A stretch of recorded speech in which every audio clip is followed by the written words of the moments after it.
Ladies and gentlemen, good evening. I'd like to welcome you to June 21st Board of Selectmen Sewer Commission meeting. We will call the meeting to order. Chair. Mr. Chair, all five selectmen are present. Looks like Mr. Andrews absent. Yes. Mr. Andrews, the town administrator, is absent.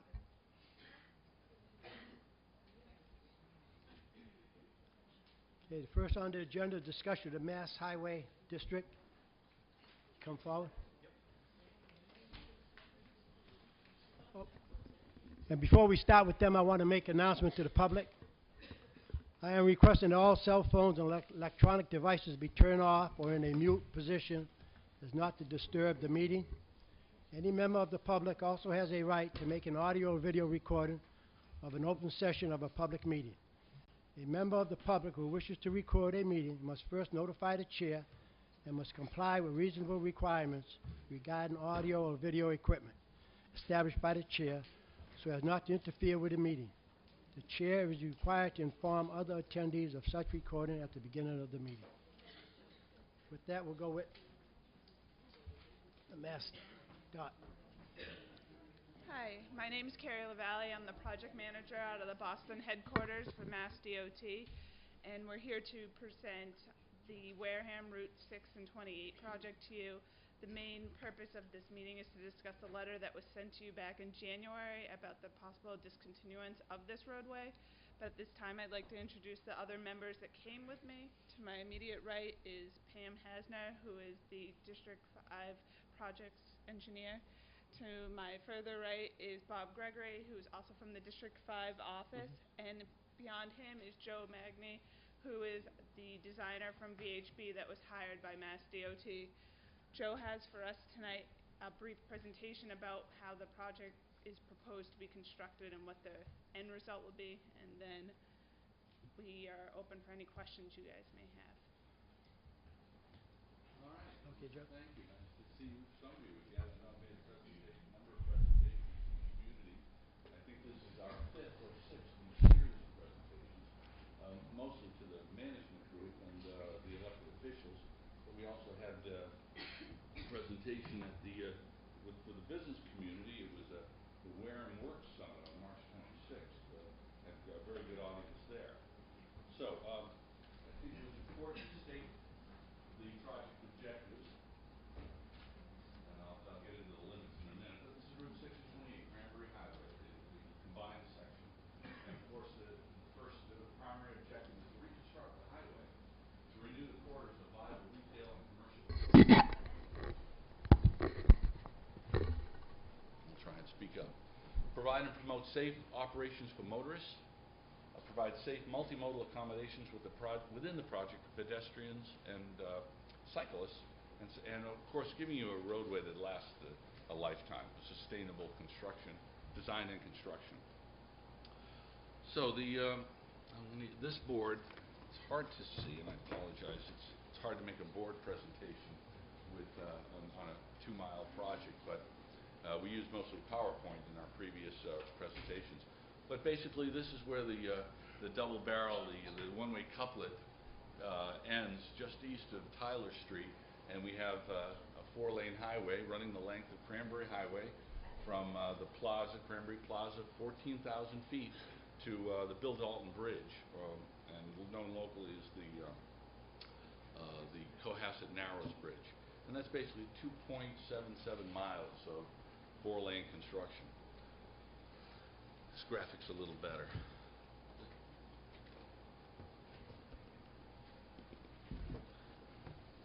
This graphic is the cross section of the roadways. If you cut a section of the roadway and you're looking at it from the edge. Now, can you see? I feel. Are you?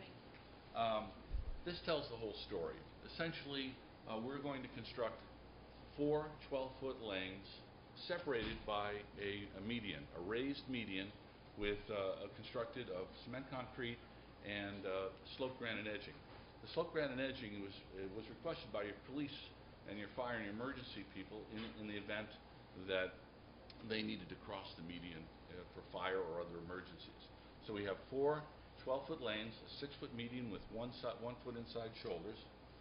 In addition, we're going to provide 4 feet of shoulder on the outside of the highway for bicycle accommodations, as well as other uses of the shoulder, windrowing, snow, emergency use, and even for collecting drainage in a rainfall event.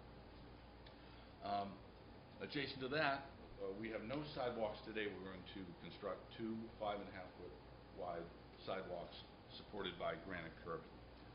This is a very modern approach to a commercial corridor. We made an attempt to show utility poles, and it's not a very good attempt, but the point of it is to illustrate that the utility poles are going to be moved outside the roadway, outside the sidewalk, and they're going to be placed at the back of the walk. The other issue, if you'll note, we show the edge of the existing right-of-way. It's here, and again here.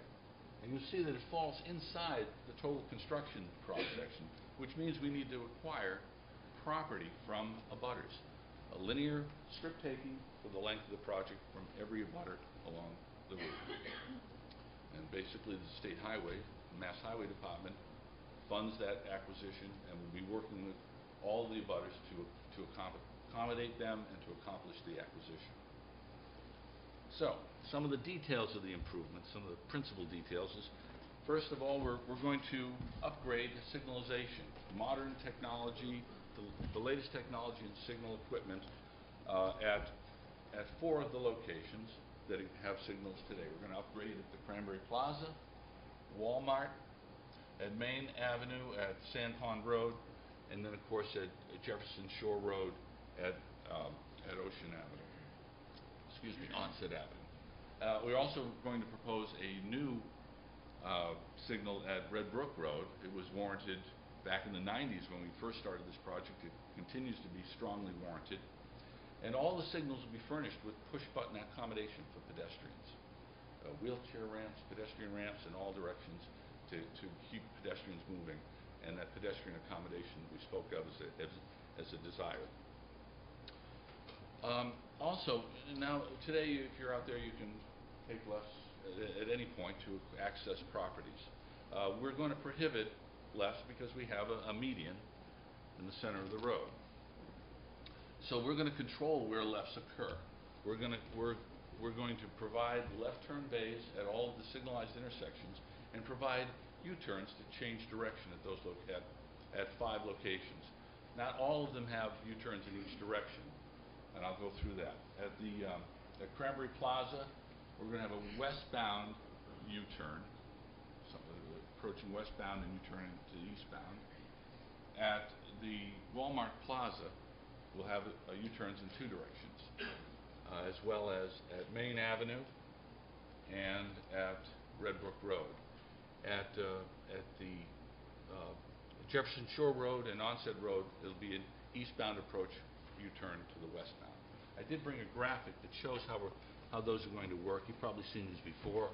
They have them in this state and basically all the way to Florida. This is a graphic of the 4-lane section. The orange beige represents the sidewalks. The openings represent the driveways.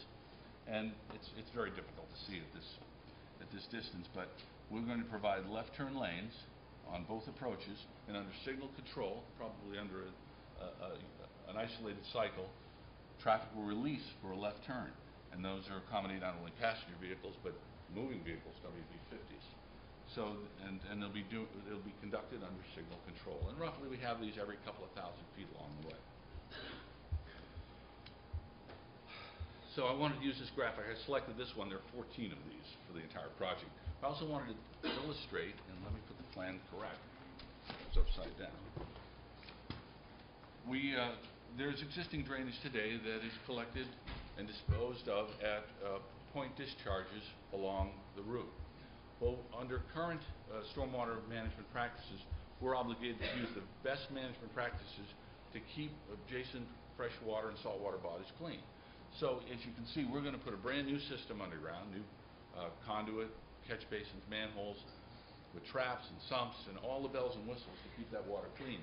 But we're also going to dispose of the water into swales and detention ponds so that colloidal material and solids can settle out before they enter the Gibbs Brook or Dick's Pond or Buttermilk Bay. So that's a pretty great feature environmental for this project. Commercial drive entrances. Today, as you'll notice, a number of businesses have come in and they work with Mass Highway Department to permit their drive entrances. And as they do, the drive entrances get very uniform to control traffic. But there are many properties out there that have not had the opportunity to work with Mass Highway Department to control that, and they have a large sea of pavement, a large curb cut. And of course, what occurs is multiple vehicles entering along the entire, uncontrolled along the entire curb cut, creating lots of points of conflict between moving vehicles and entering cars. Well, we're going to make uniform drive entrances for all the commercial drives so that we'll control and limit the amount of conflicts. Construction traffic management. This is not the kind of corridor where we can divert traffic during construction. It's an important, vital corridor. We're going to keep traffic within the corridor throughout the entire construction phase. But you'll notice that we're widening the road on both sides combined in excess of 20 feet. This gives us the opportunity to put all the traffic on one side and construct on the opposite side. When that's complete, we'll move traffic onto the new construction, build the opposite side of the road, and perhaps on the third phase, construct the median down the middle. Now, the public officials and town managers have been very clear that this is a vital corridor. We recognize that, and they've asked us to consider nighttime and evening construction, keep it out of the prime periods, and we are, during the development of this design, we will consider that to work when in significant off-peak hours to minimize disruption to traffic. So finally, project schedule. As we move forward, our preliminary design is complete. We are now receiving a significant number of comments from the district office and Boston office and Mass DOT, and we'll be poised to go to a design public hearing, a formal process, probably in September, I'm guessing, perhaps. And once that we get through the hearing process, it'll be about 12 to 18 months in design, at which time it gets us to, I've estimated, the spring of 2013, when I think the earliest time that construction can actually start. It'll be 2 years in construction and a cost of $13 million, funded by the feds and state, 80% feds, 20% state, and they're going to acquire all the property as well. And I don't think that's in the $13 million. No. That's separate. So the objective is achieved. We're attempting. This design will build you a modern, convenient, safe, linear commercial park, achieving all the goals of the project. I'm happy to answer any questions for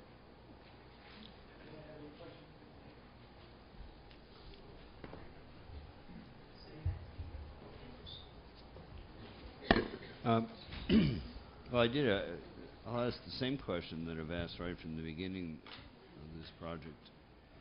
This is all in exchange for the town taking ownership of that road. Is that correct? I'll let Sure. This project, my name is Pam Hasner. I'm the project development engineer in District 5. And I'd like to thank Chairman Cruz and Mark Andrews, who is not here tonight, but they've been very supportive in working with us all along, as well as former members of the Board of Selectmen and Representative Gifford and Mark Gifford for a number of years. This project was initiated in the 1990s. The project was advanced to the 100% design stage at that time, and due to a number of reasons, it just didn't make it to construction.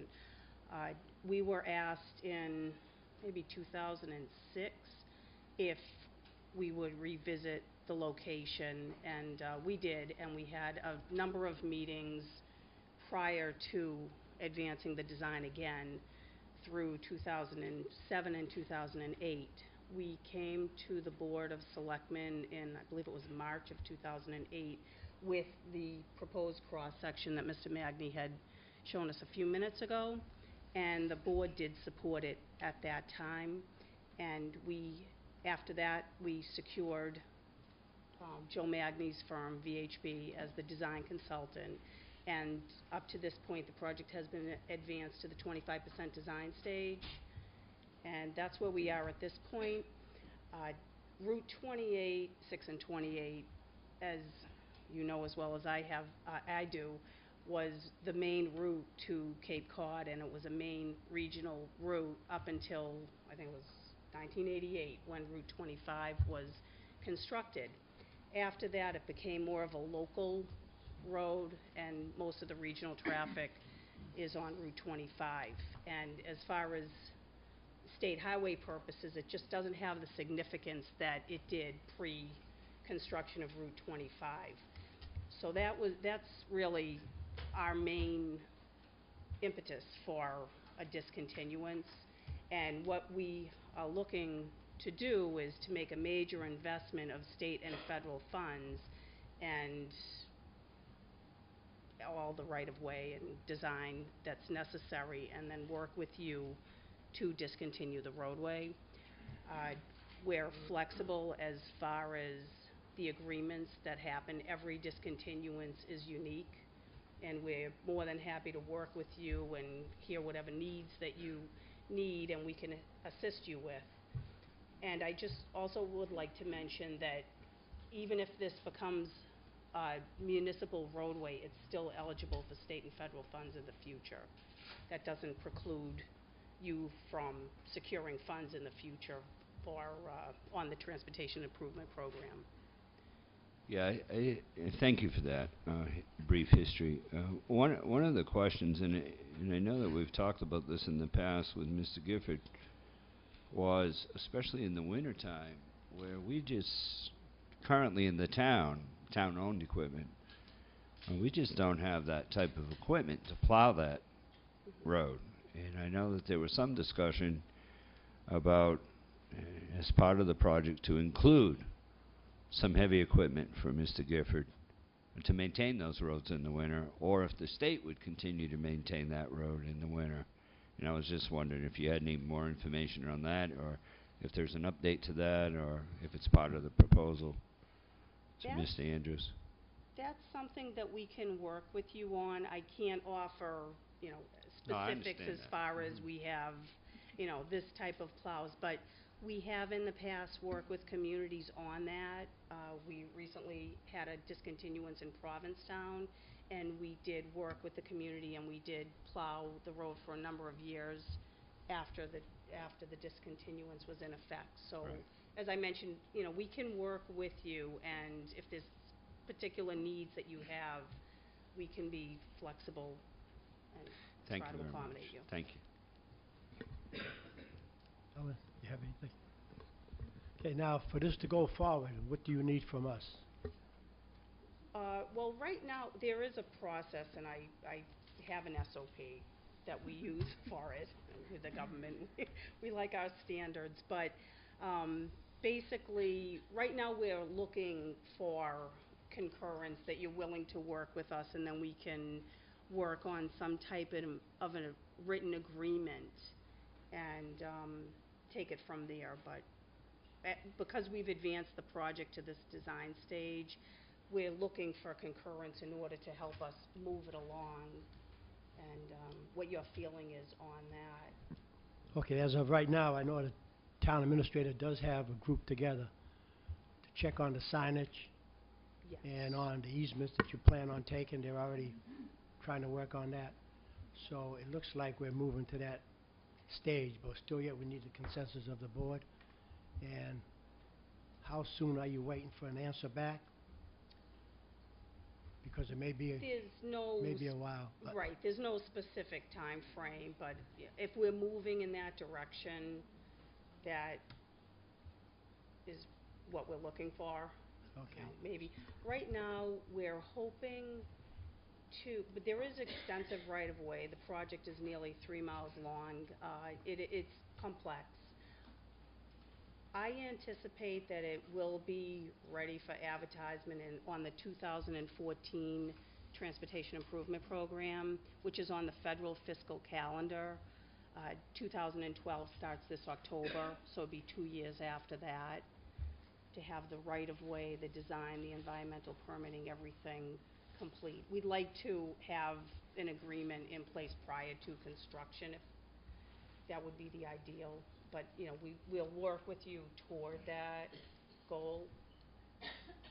I also think it would be helpful if we could have some support possibly before a public hearing is held, just so we have the support from your staff, making sure that what we're presenting to the public is something that can go forward. But I'll be working with you before any hearings set up. And that's not for the agreement. That's just, you know, maybe a letter saying, yes, we're interested in taking over the road or something along those lines. Okay. Mr. Snyder? Mr. Chairman, I concur with Selectman Holmes.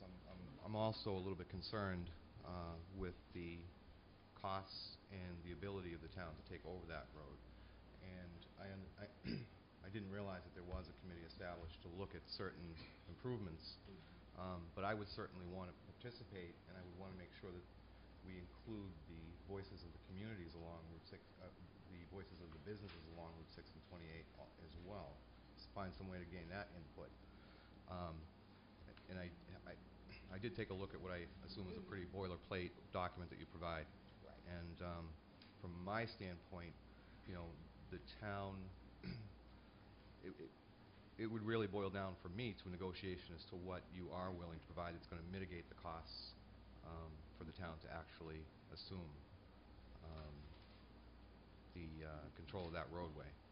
And I'm just a little bit confused about the process. I'd like to know, you know, what input the Board of Selectmen and the community is going to have beyond what's already taken place. Well, with our input, it's going to take all 5 of us, majority vote, to get this going, plus the consensus of the public. So we're only spearheading this to show that we're interested. They'll give us all the information. They're doing the legwork, and then we'll come back. And as they alluded to, it won't be tomorrow or next month. It may be a couple months. And by that time, we can have the other boards get on board to make sure that we're doing it right, the right way for the town of Wareham. Okay. And my other question is, to be, you know, a little more direct, are these improvements that are being proposed contingent upon the town accepting this roadway as accepting? I wouldn't say that it's contingent upon it, but there has been an expectation throughout the process that would happen, but we're not saying that you definitely have to have this in order for the project to advance. But there is, I think as Mr. Magny mentioned, this is approximately $13 million, $12 to $13 million of state and federal investment in the construction,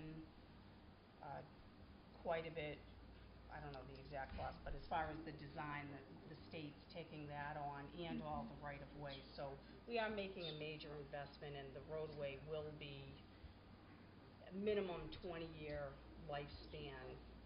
That's what we designed for, but quite often it lasts quite a bit more than that.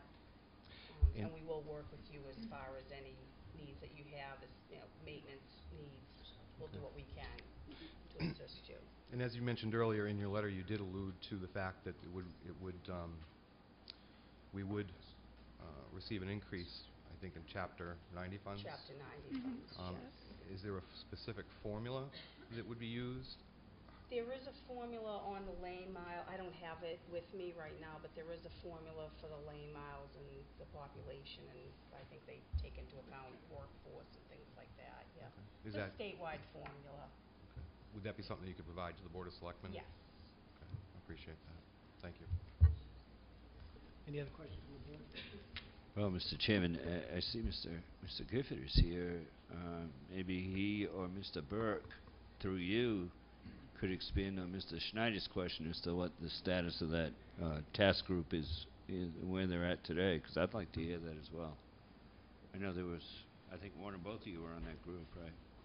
Yeah, to answer the question as far as the Chapter 90 monies, this would increase our road miles, and it's a complicated formula. I have it in my office, but it's a matter of your road miles, population, per capita income of people in town, but it would increase our Chapter 90 monies. I'm all in favor of this project. There are a couple of things you have to consider. We would have to take over all the signals. We have no signal department in the town as of now, but it's probably something we would subcontract out. I think it's a great project. It'll clean the corridor of 6 and 28 up immensely as far as signage, and it would be great for the business community. And I really think we should go forward with this. Thank you. Through you, Mr. Chair. As was said, it's a tremendous project that's been in the development stages for a long time, up to $15 million worth of state and federal investment. And one of the major changes that would take place with the widening that would have to be accomplished to get all those great lanes and sidewalks, etc., would be some acquisition of the corridor and certainly a realignment of a lot of the signage that is out there.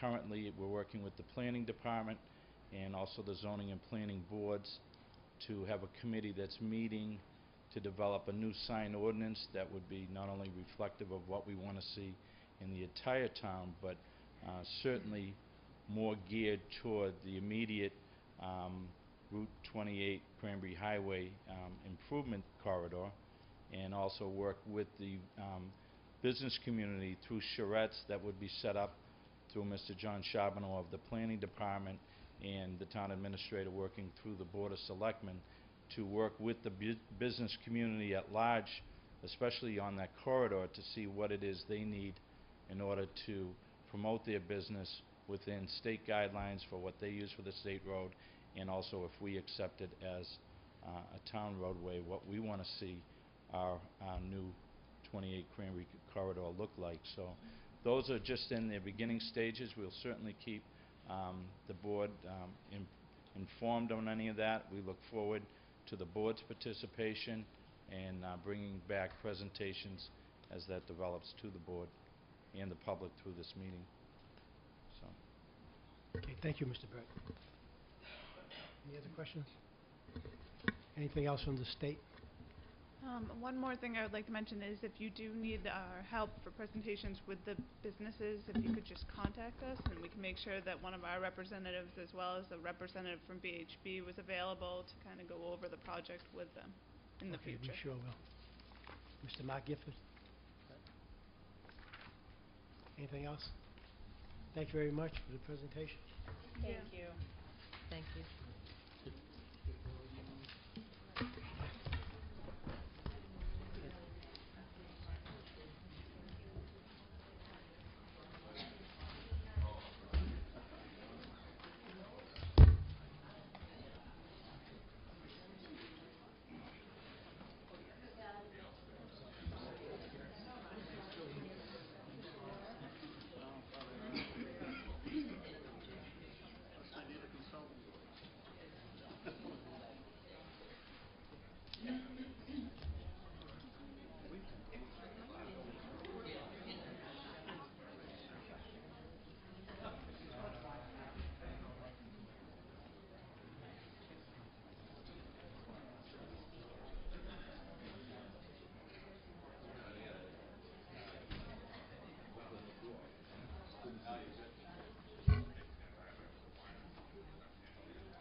Are there any announcements?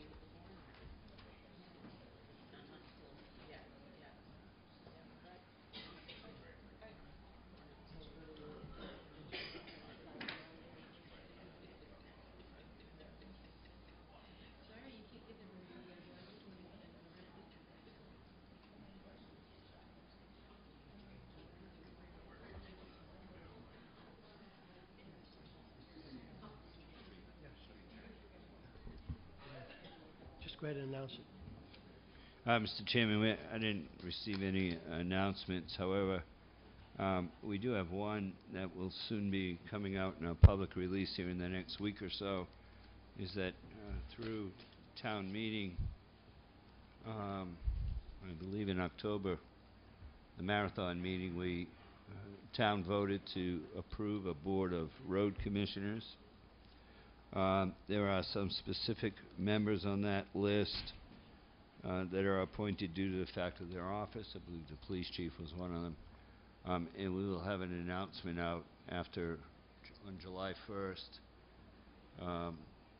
We'll be taking applications from the general public, and then I believe the schedule will be that we'll have our interviews in the third week of July, and then that board will officially be, we'll do the appointing by the first week of August, and that board will then be complete and active, and we will have completed the town meeting vote and request by the public.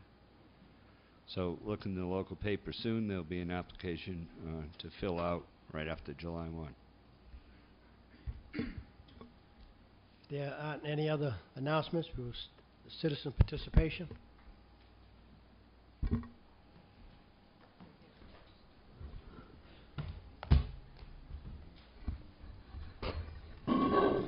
Thank you, Mr. Chairman. And members of the board, Bruce Savageau for the record. I have several quick issues to discuss with the board, but before I do, excuse me, I'd just like to encourage the board to support the acquisition of the highway section that was just discussed for two reasons. One is clearly economic development. The other is public safety. That road has been statistically the highest rate of fatalities and major auto accidents and damage than any other route or road in Wareham for some time. And with respect to economic development, we've been bleeding businesses from that area for quite a long time, and one of the obvious reasons is the traffic pattern and the condition of the roads. The paving was helpful, but that roadway needs to be completely re-engineered, and a $13 million to $15 million investment in the community certainly would go a long way in attracting, making a plausible argument to attract businesses to that area once that project is completed. And most businesses decide, storefront businesses decide where they're going to locate based on traffic, but also based on convenience in access. So I would strongly urge that you certainly support that. The issues that I wanted to bring forward, well, first is the town administrator is not here, so Mr. Chairman, if I may, I'll... Okay, and then I just want to inform you, we're going to limit 3 to 5 minutes on a talk. I'm sure I can Okay. fit it all in. Well, you already used 2.5, so would you Oh, well, I appeal for another minute. so if we keep talking, it'll go up. Mr. Andrews isn't here, but I did want to ask whether you, Mr. Chairman of the board, could help us understand where we were with the publication of the Westfield RFP. It's not on the state website yet, and I wanted to get a sense publicly from the board where we might be on that. Okay, we have Mr. Bowen here, and I think he can give us the answer.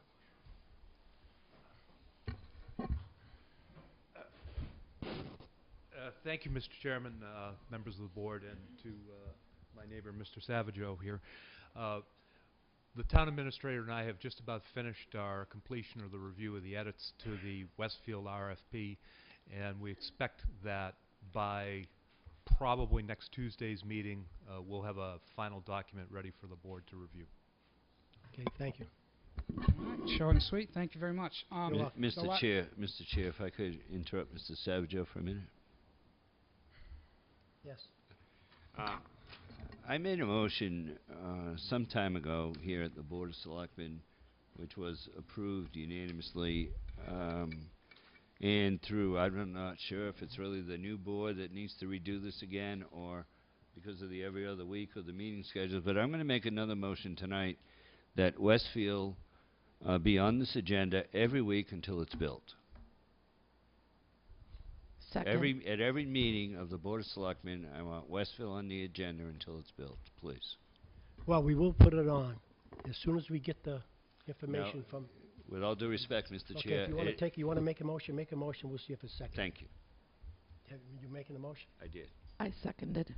Motion made and second. Any questions? Mr. My Chair. reason for putting this on, Mr. Chairman, was never about any one specific issue of Westfield. It was so that we as a board, at any meeting, could discuss something that's come up, discuss the timeline, discuss this document, discuss issues dealing with Westfield. And we can't do that if it's not on the agenda. So that's my reason for once again asking to have this put on every week. Mr. Chair. Go ahead. Kara? I just want to say that I do believe that a project of this size and magnitude that's being built by the taxpayers for the taxpayers' benefit is something that we should constantly be looking at and talking about and ensuring that our vision becomes the reality. Any other questions? Well, it's a good suggestion because having it on there doesn't make one difference one way or the other, because when it does come up, we are going to discuss it. But if you're saying it's hindsight that we may forget, then we'll just put it on. And as it comes up, we'll do like we did last time. We could always invite Mr. Savageau every week to give us an update like we used to Well, have. I think he likes to be up there. but It would to be keep it like old moving- times. To keep it moving on. Any other questions? If not, No questions. all in favor? Aye. Aye. All opposed? So we'll keep it on the agenda. Thank you. Westfield project. Mr. Chairman, I certainly agree with all those sentiments. I thank the board for its support, ongoing support of Westfield, and I'll make myself available as the board requests. The last issue is with respect, and I know there are several people. Walter, you're looking at your clock. Yeah, I I'm know setting my there are- timer. I'm setting my timer. All right. I know there are Because several. I know how you are, so I'm set. Thank you. I know that. That is a compliment. I appreciate that, Walter. Mr. Chairman, I know there are several people here concerning the Lynn Road issue. I just wanted to briefly point out one thing that I think it's very important for the board to understand. My understanding is that when the board met twice concerning this issue, either the applicant at the time or the Mass Department of Mental Health made a statement during those meetings, either one of those meetings, that in fact the neighbors were not permitted or could not challenge that that application, or they would be, I guess, sued for discrimination. At least that's how it was described to me. I just want to point out to the board, and I know town council was not present in either of those meetings, and any competent council would have advised you, and I assume council will be advising you on this matter, but any competent council would have immediately informed the board that under Massachusetts law, there is such a statute called a SLAP statute, which is Strategic Litigation Against Public Participation.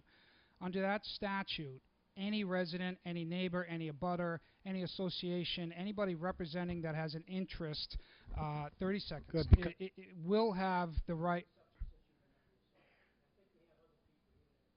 and I'll finish up very quickly, will have the right to challenge without threat of litigation. If there is a litigation in retaliation, the costs of that litigation are borne by the loser of that challenge, of that litigation, which could Okay, be the Mr. developer. Savageau, we do have our attorney here. All right. Thank you. Thank you very much.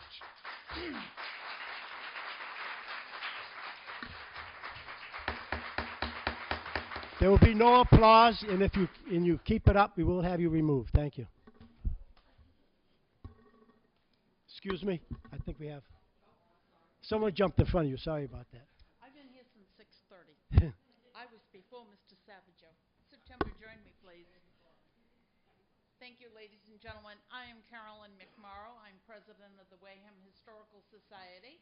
This is September McCarthy, a board of director and the designer of our new website, warehamhistoricalsociety.org, and it's beautiful.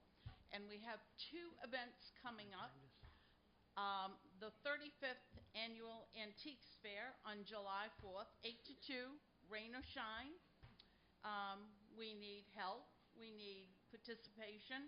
We're always looking for new people to get involved, so if that's your desire, come on down and get involved.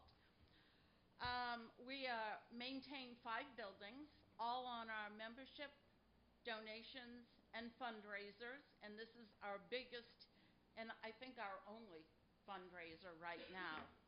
So July 4th, 10 to 2, rain or shine.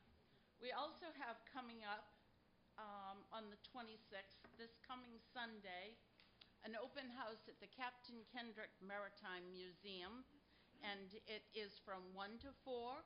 We have sent out invitations, and we've sent out notices to all our members, but we'd like to extend a public invitation to all of the townspeople. The Captain Kendrick Maritime Museum is located at 100 Main Street, just after the Toby Hospital. Captain Kendrick was a very important person, character in his day. Scott Ridley, who just wrote a book about Captain Kendrick, Morning of Fire, he will be on hand signing his books. But the highlight of the day, I think, is we are featuring an exhibit of Wareham memorabilia, old Wareham memorabilia, downtown, some wonderful photographs, some old signage, just a great collection owned by George Dekas. And so this is, I think, the highlight of the open house, the George Dekas exhibit of the memorabilia, which is incredible. So we would like anyone and everyone to come on down. One quick question, Carolyn. How are you tonight? I'm fine. Is this a free event on Sunday? Is it free? There's no admission charge? Yes, it is. Okay. Donations are always accepted. 5 buildings. Yes, I understand. On one fundraiser. And fewer people all the time. Our membership is we always need new members. We always need new participation. So if history is your thing, please join us. Thank you very much. Thank you. Thank you. See you on Sunday. Okay, thank you very much. No. There will be no applause, please. I think the lady to the... Okay, she can go. Okay, thank you. Good evening. Good evening. For the record, my name is Renee Pickett.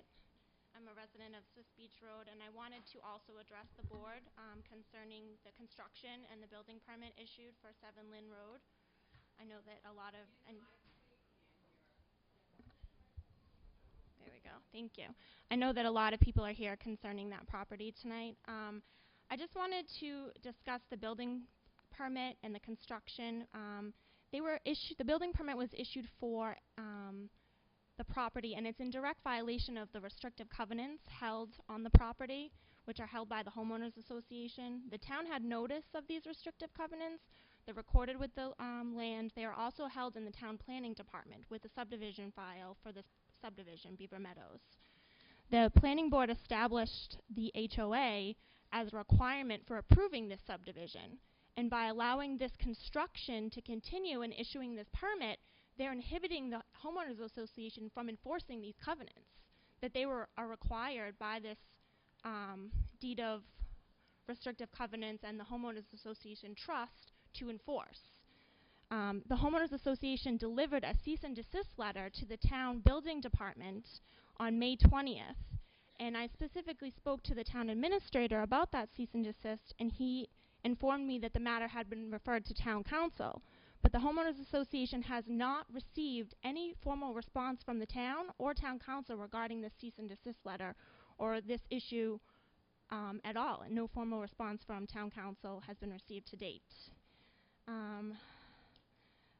The residents of Beaver Meadows and Swiss Beach Road that abut the Beaver Meadows subdivision expected these restrictive covenants to be enforceable, and we expected the town to do everything possible to enforce these restrictive covenants, and we feel that this is not being done. So that's... And did you state your name in the beginning? I didn't get it. I did. Renee Pickett. Okay, thank you. Thank you.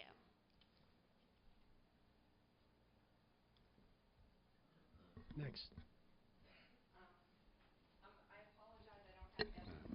Mr. Chair, Yes. 1 second, please. That young lady, Renee Pickett, just mentioned town council who's sitting here. Is it possible for Right. Is it? town council to we wanna respond hear to it- that, Do you want to please? hear it now, Council, or you want to hear the next person speak first? Okay, that's what I was going to do. We're going to wait. Okay, but I'm going to make an announcement. I know everybody's here for 7 Lynn Road.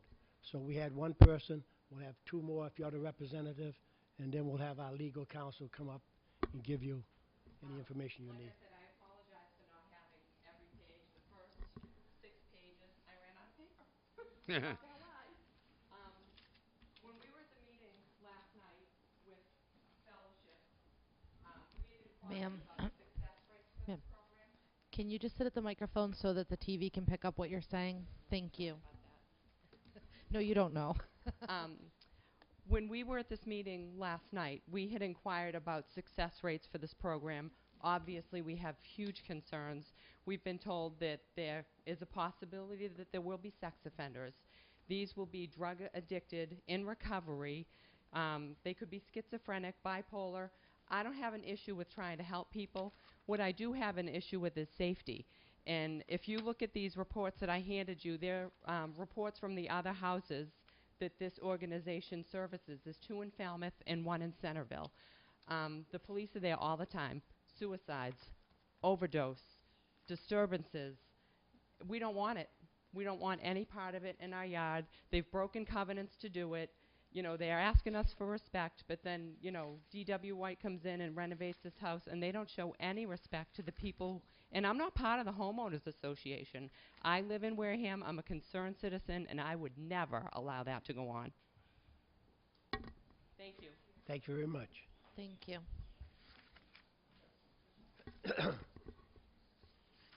Mr. Chair, did we get the name for the record of the last? Thank you. Just want to make sure we... Bill Whitehouse, Precinct 6. I got a memo this afternoon. You can't hear me. I got a memo this afternoon from the town indicating that there's a party up in North Andover this weekend that all department heads are required to attend. This is a going away party for Mr. Stanley, Chief Stanley. And I was wondering if townspeople are also allowed. I mean, there's a party this weekend up in North Andover for Mr. Stanley. Apparently, town employees are getting half a day off to go up and attend, and I was wondering if other residents are welcome. Thank you very much. I'm glad for that information because the first time I heard about town employees, I guess since I'm not a technically official employee, I don't get the day off then. But anyways, rumors are rumors. You can spread anything you want, but that's it. On Lynn Road, if there's one more that want to come up, if not, I'll have their... Because what we're going to try to do is answer your questions and put you at ease.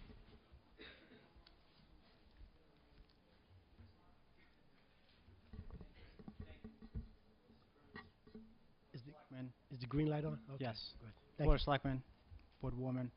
My name is Sean Murphy. I'm 17 Lynn Road. Been a resident all my life. Went to the meeting last night. Mr. White showed up, who is the owner of 7 Lynn Road. We had a discussion with the fellowship. We had a discussion with the Board of Health. People from the town selectmen were present as well. The things that concern me and my neighbors is that Mr. White knew about the covenants at the time of his closing.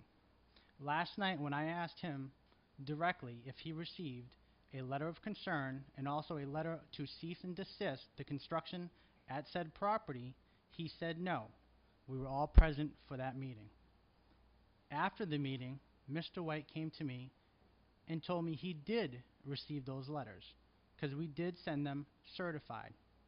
Okay. He also told me that at the time of his closing, he was aware of the covenants and the restrictions, but he also heard that if he went to the homeowners association and told us what he was going to do, that we would deny that. So his deceitfulness from the beginning is why we're here today. I'm not a very wealthy man. I'm in the military, been for 15 years. Okay, I don't practice democracy, I just preserve it. That's what I do. But I would not bring my family, my wife, and my 2 children in this town, keep them here in this town that I do love, build a beautiful house to raise my children in, knowing that that is the type of neighborhood I'd be living in. Now, if this was a house for muscular dystrophy, cerebral palsy, something of that nature, I could speak on behalf of our neighborhood that we would welcome them, but it's not. It's unpredictable people in an area that's filled with children. I have a 2.5-year-old son. I have a 5-year-old daughter. I'm not home all the time. I'm stationed in Washington, D.C. I'm home right now on a humanitarian assignment because my son was recently diagnosed with diabetes. I am very dissatisfied with the involvement of the town, the officials, and the people that are employed by this town. This is not something that was designed for our neighborhood in mind. And I could ask anybody here if they would have done the same exact thing, built a house knowing that that would be there. And the answer would be no. I fully expect the town, the officials, the employees to act upon this matter in a timely manner rather than what it's been proceeding now. If this does not happen, and I'm not making a threat, but I will make sure that all these people who are here tonight, on a drop of a dime, that we go to a town meeting with another 100 or 200 people and stir things up. This is our town. You are all here by the people. Sir, you can smirk. You can smirk all you want, sir. By the 17 children who live in that neighborhood. Quiet. 17 children. Please, we're having respect here for everyone. You're not. He's Where? not. He's smiling, sir. Hey, 17 children in that neighborhood. one more time, you'll have to dismiss yourself. That's the easy thing to Sir. do, right? Just sweep it under the rug. Sir, you want to continue? I would expect that this town would care enough about the members in this room and also the people in this town to look into this a lot deeper. It's not fair. It's not right. Like I said before, you're here by the people, for the people. That's what we do. And I expect action. No more talk and full 100% cooperation. Because some of the documents that we've requested and that we have received have been delayed or they cannot be found, and there's other things going on. It needs to stop, and it needs to stop tonight. Thank you. Thank you very much. And to get the information, we did talk to a representative from the community, and they had meetings with another group previous. It was about 2 weeks ago, and then they've been having meetings with Department of Mental Health, Fellowship, and another organization. So we want to get all the information we can. Our lawyers have been on it. We're still waiting for information to come back. And with that, Mr. Rich Bowen, step forward. Rich Bowen is our town council. Thank you, Mr. Chairman. First, I want to say thank you for inviting me to the meeting. I want to say thank you for the residents. It's important for me to hear their comments and to understand the passions that are involved in this particular matter. I would like to say to the residents that the Board of Selectmen labors under a particular handicap in that it's very difficult for them to take public positions on matters that are still pending before particular board members. I understand, and I really do understand that there are particular things you want to hear coming out of the board members' mouths at this meeting. Unfortunately, for them to act in that fashion in advance of the decisions that would be taken would in the end be counterproductive to, I'll just say, to justice, and I'll leave it at that point. I can tell you that in the last week, I've spoken to each and every member of the Board of Selectmen and had their input. Last week, I met with the Chairman of the Board of Selectmen and the Town Administrator. I've spoken to Ms. Begley, Selectman Holmes, Selectman Schneider, and Selectman Winslow about the issues that you're raising. And we are looking at this very closely. I understand that, I really do. I understand that it's frustrating. I do happen to have one of these facilities in my own neighborhood, so I understand. Right now, my colleague Jay Tallerman, who has handled a number of congregate housing cases, is going through the information that's been provided by Mr. Burke. I know there were one of the speakers had a package of information that was handed out. I'd respectfully ask, because information is always the key in these things, I'd respectfully ask that if any of you have information that you think is important to the legal review, I would be very grateful to receive anything that you have, and I'd respectfully ask that you provide it to me. With the Chairman's permission, I'm going to ask if that material could be funneled through the Selectman's office and sent on to me so that we've got absolutely everything we need to give you a proper legal review on this matter. Mr. Tallerman, I've spoken to him about this each day over the last several days as to how his review is coming. He just got a very large package of information from Mr. Burke that he is reviewing right now. You know, everything you can give us, it's that much more. We're working very hard on it, and the Board of Selectmen can't say this to you, but I can say it to you. The individual members of the Board of Selectmen, you know, they haven't met as a group because they can't do that. That's a violation of the open meeting law. But the individual members of the Board of Selectmen have been very adamant about a quick and thorough review. They can't say that. I can. Mr. Chairman, that's what I have to report at this moment. Thank you. Thank you very much. Could we ask Town Council a question? Yes, you may. Rich, Yes, sir. I'm sorry, through you, Mr. Chairman. Mr. Bowen, through you, Mr. Chairman, and Mr. Bowen, you said that, and I think as we spoke, Rich, that Jay was looking into this as of what, last Thursday or Wednesday, right? When he got the request through you. Yes, that's correct. And you got the request through the town administrator last week? Yes, sir. Okay. Thank you. Thank you. Mr. Chair, may I ask council a question? Yes. One question, Mr. Bowen. Yes, ma'am. Is there anything to prevent a homeowners association from going through the process that we have in this town? For example, the Zoning Board of Appeals? You know, I don't mean to be disrespectful towards the question in the least, but I'm afraid that if I give the wrong answer in a question like that, I don't want to send these folks down the wrong path. I understand. That's why I was asking the question here, so that it could be addressed. You know, for example, on the question of covenants, you know, there's some very interesting issues on the question of covenants. Questions about about the town's right to enforce covenants, or whether it's the homeowners association alone that has the right to enforce those covenants. I mean, frankly, until the review is finished, and again, I really, anything you got that you can give me, I can really use.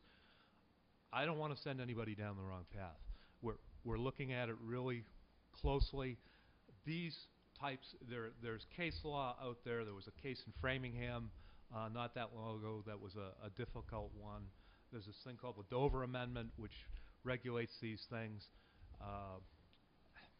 I don't want to say too much because, again, when we have public meetings, what I say goes out, people take information, they adjust their strategies. I'm sorry if it seems evasive. There's a reason for it. Any help you can give in terms of information, it would be appreciated.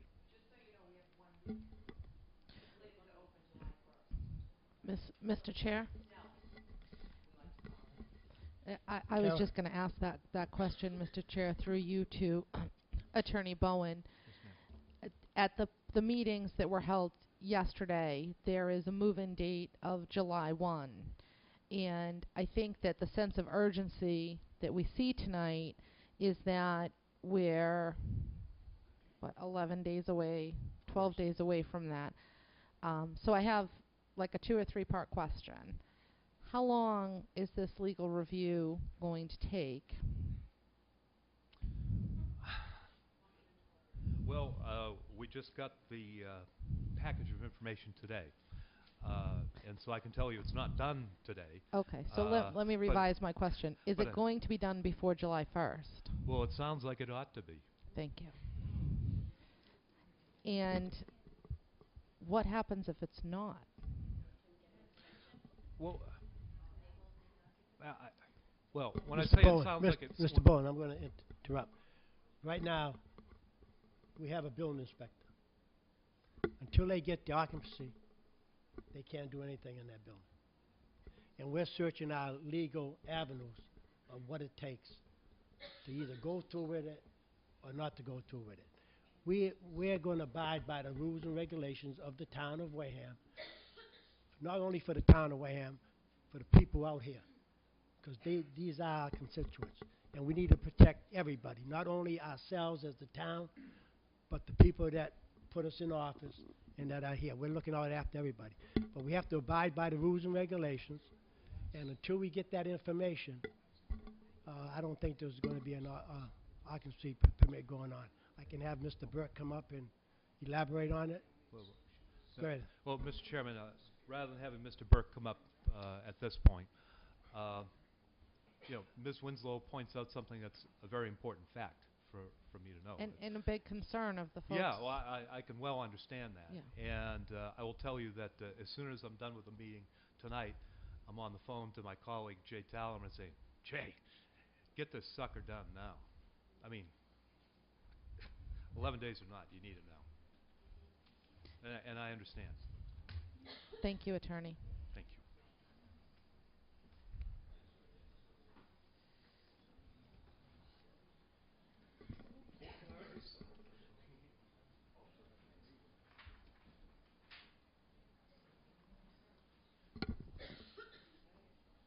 More paperwork. Thank you. Thank you very much.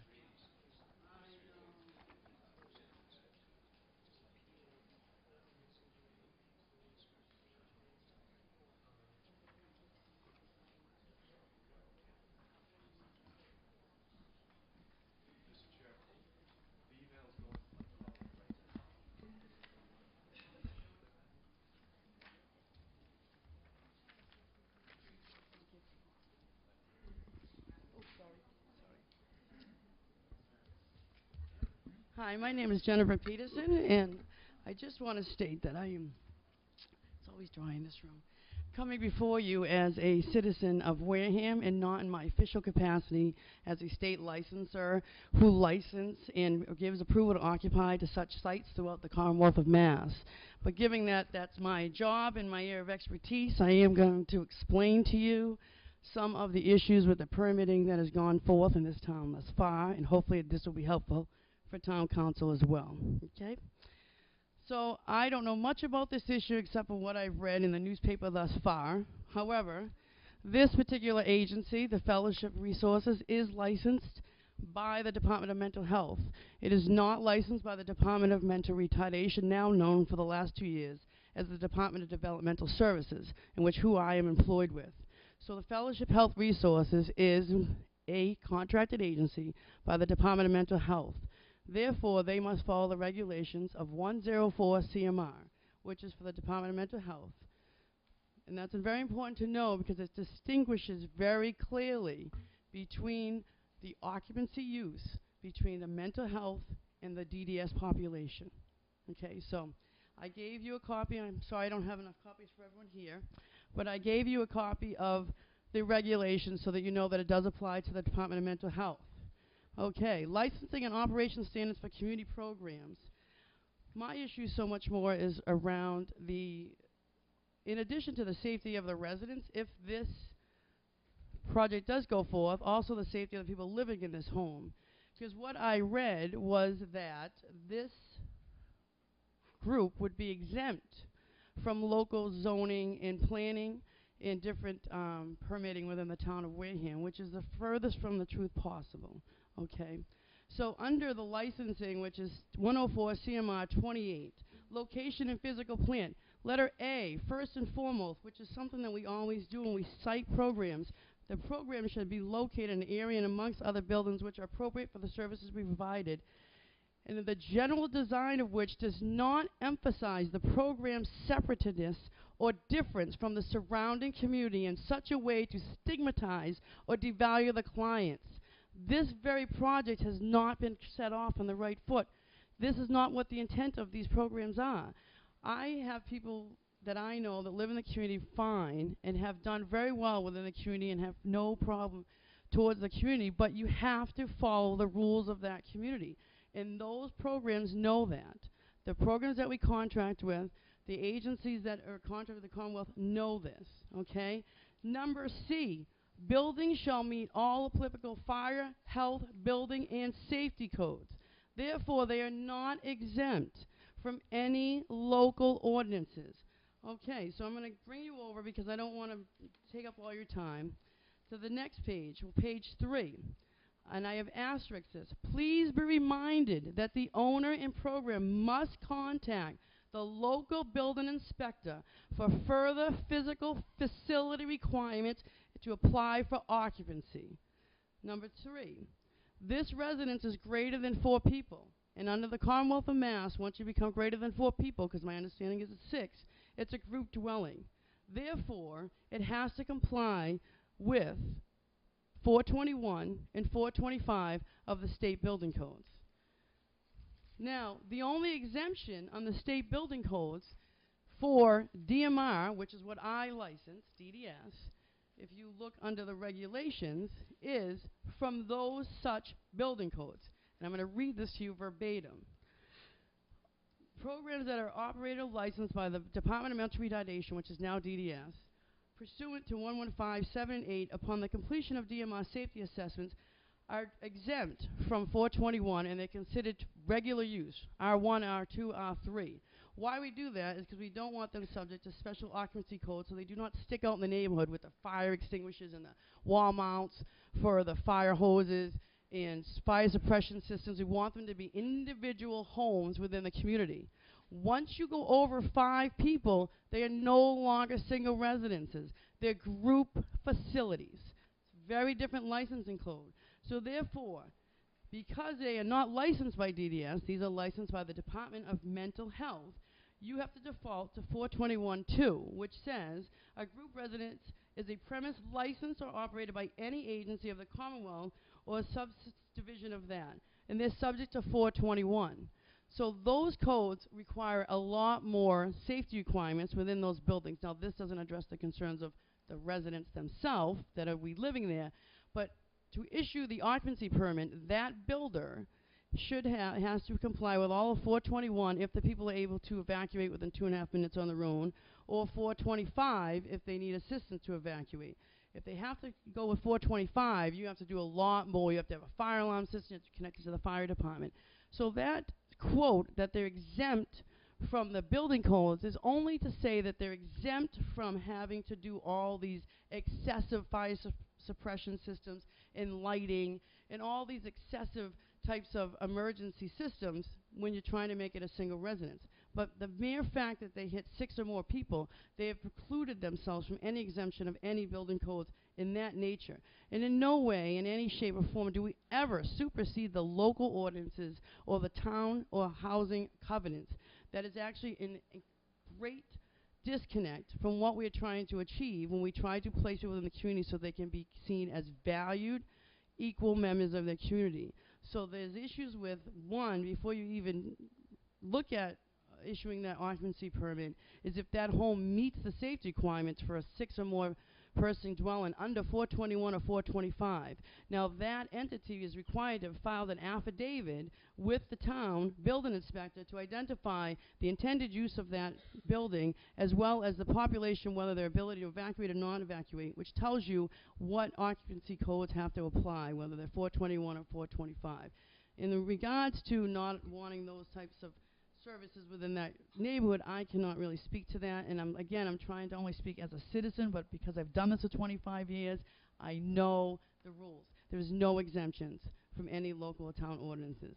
Thank you very much. Thank you very much, and that's very Thank you. informative, and I hope we've taken It's that Jen all down. Peterson, right? This is what we need. The more information we have, the more we can protect not only the town of Wareham, but I said as the citizens of Wareham. On that note, on Lynn Avenue, I'm going to conclude any more topic on that.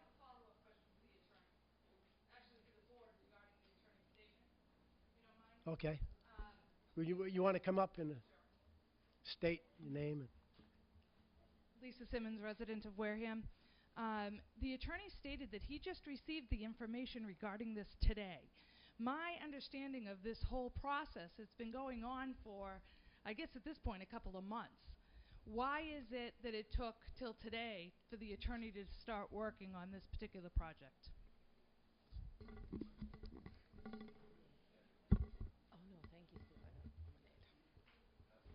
okay, as far as I know, 2 weeks ago was when I first heard about it, and they were going to have a meeting on a Thursday, and that was at the town hall with I think 3 players with the building inspector. I think he has the names of the people in that group. After that, now they had open meetings, and from then on we were getting information from the public and from the building department. So then we went strictly to the lawyer. We needed legal advice, and we are going to get legal advice, and we're going to get to the bottom of it. We can guarantee that.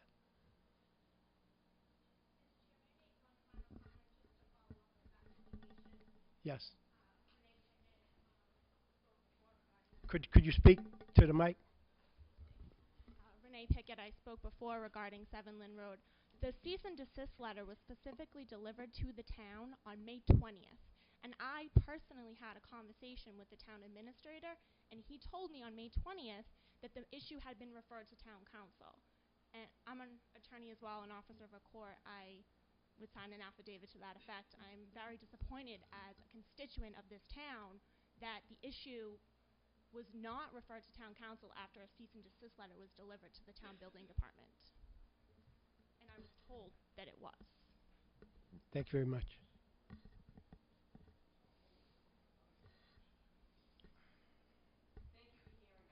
Okay, you're welcome. Thank you for coming. And something will be done. Yeah. Just As I'm sitting here right now, you heard it, and I'm talking to the town council. And as soon as the town administrator comes in, or we have an acting administrator while he's out, but it will be done, and you can count that. Yes, Mr. Snyder.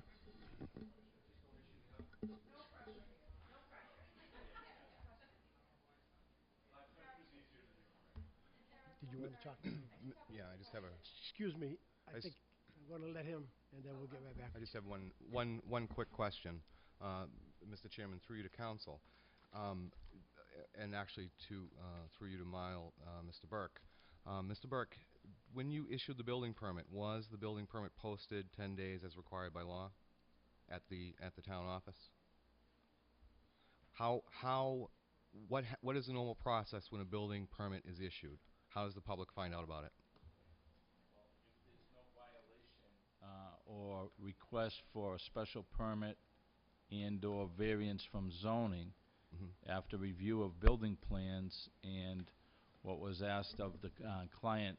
We were given the information from the construction company that it was Department DMR, which DMH falls under different regulations, I know, but there are some variations. I provided that same section to the board, to town council. Today, I can't be privy to the conversation that Attorney Bowen had with Attorney Tollerman, but in an effort to get more information to the board, to the public, I reached out to Mr. Tollerman myself, and he asked me to fax him some more information today. So I will be meeting with the town administrator to see what type of information he had provided to town council, as well as what he felt was questions that needed to be answered.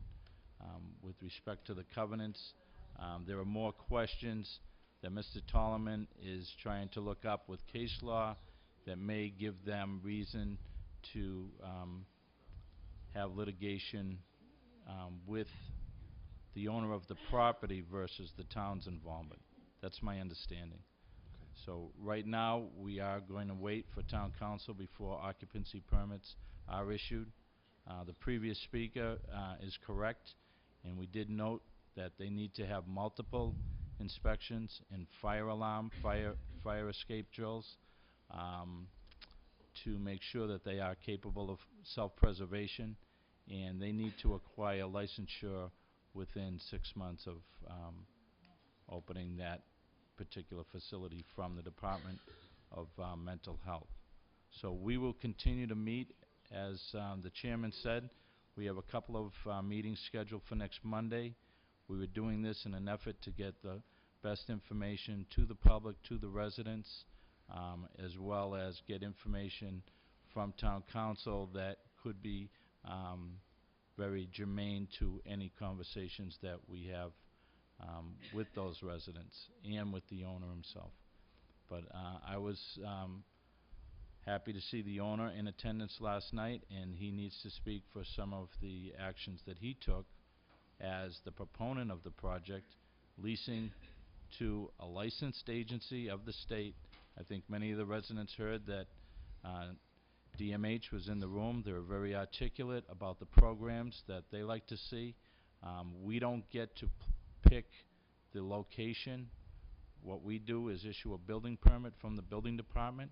We do all the appropriate follow-up inspections and review, as well as conduct fire drills with the fire department, after which time the building part of the process is over, before any occupancies are given and any licenses are issued by the Department of Mental Health. So this continues to be a project with some questions, and certainly with a lot of particular care for the residents in that area. We understand some of their frustration in the way the information has gotten to them, and I share in that frustration, as I had reached out to that particular organization on several occasions. I was very happy that they came forward and are starting to share actually what they do and who their client base is. There's certain questions as a building department that we aren't able to ask directly for discriminatory issues, and so that's kind of where we are with the building department right now. But I've continued to provide information through the town administrator, through to town council, and will continue to answer any of their questions, as well as the residents that have come to my office. And on the phone, I have had many conversations with them. I know they're frustrated, as they should be, but that's the process that we're in right now, and we're just trying to make sure that under Chapter 40A, Section 3, for purposes of zoning determinations, that discrimination isn't happening, and also under the Mass General Law 780 CMR that governs group homes, that was articulated by the woman beforehand, that we make sure that we're being fair with the proposer of the project as well as the residents of Wareham, and protecting the town is paramount. So I'll continue to work with town council on this, and hopefully we'll get you answers as quickly as we get them. I appreciate that, Mr. Burke, but just for a little more clarity, what my question is when you issue, when a building permit is issued by the building department, yes, what is the not the process of issuing the permit, but how does the public able to access that information? Is it posted somewhere? Is it posted on a website? Is there a time frame that it has to be posted in? No, it's posted on the actual building, the permit. Okay, but so there's no copy of it anywhere at Town Hall where it's posted, or on a website so that if people want to check a building permit, they can go No, online? it is, but it is a matter of public information. If we receive a request, we try to honor that request to give people access to public information. There is a slight charge for copies and for staffing time. If it's simply a copy of the building permit itself or a copy of the building plans, that wouldn't be too difficult to come up with. But normally, I don't believe that it's posted anywhere in Town Hall, a listing of them. Okay, so the only way the general public would be aware that a building permit was issued is if they were walking by a property and they saw the permit in the window. Right. I mean, I think a lot of folks are familiar with being noticed in the newspaper as well as by cards to the abutters. That occurs when somebody's applying for a special permit or a variance to go for a site plan review or to go in front of the Zoning Board of Appeals where they're looking to build. That particular project meets all zoning setbacks. It meets the maximum lot coverage for the footprint of the building. And I was in agreement that they were in violation of a covenant which the town was not a party to the covenant. They did, through the cluster development, ask them to form a homeowners association. But in Black's Law that we quoted to them, it states clearly that if we're not a party to the covenant, municipalities are not able to enforce covenants. Sometimes they're not mutually exclusive, so we enforce them as part of local ordinances or building codes, such as too many cars that are unregistered on a property, things of that nature, which could also be in the covenants. But we don't specifically go out to try to enforce covenants of a neighborhood association.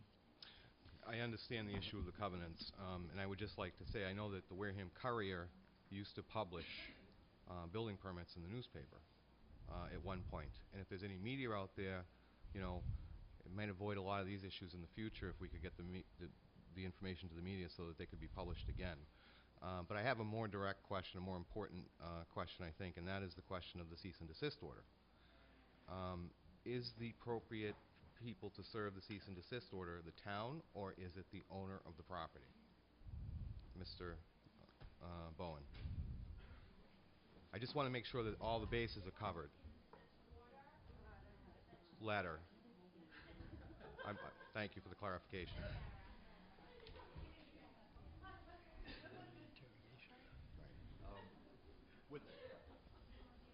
Yes, Mr. Bowen. With your permission, Mr. Chairman. Ordinarily, I'm answering this in the abstract, you have to understand. Ordinarily, with a covenant, you have two parties. The beneficiary of the covenant and then the party that is covenanting. And so the question of who gets to enforce the covenant comes down to a question of who is the beneficiary of the covenant. If you are not the beneficiary of a covenant, then ordinarily you would not have the right to enforce that covenant. And so the answer to your question is, your question was, to whom should a cease and desist order be directed?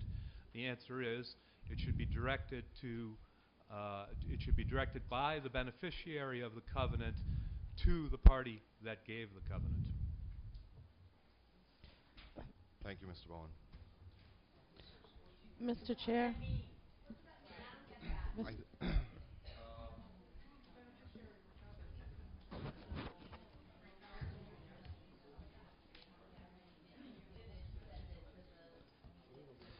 With your permission, Mr. Chairman. Yes. I say this hoping that you understand that it's my colleague, Mr. Tallerman, who's reviewing the covenants. But if the homeowners association is the beneficiary of the covenant, you know, and if the covenants provide that, you know, the person giving the covenant has to do A, B, and C, then the beneficiary, the homeowners association, is responsible for enforcing the covenant by taking the necessary legal action against the party that gave the covenant and is in breach. Mr. Chair. Okay. I don't want to put a halt to this all at one time, but I'm going to give you a directive. you have a representative from your organization, have them come to the town hall in 2 days and keep checking with us to make sure that we stay on it.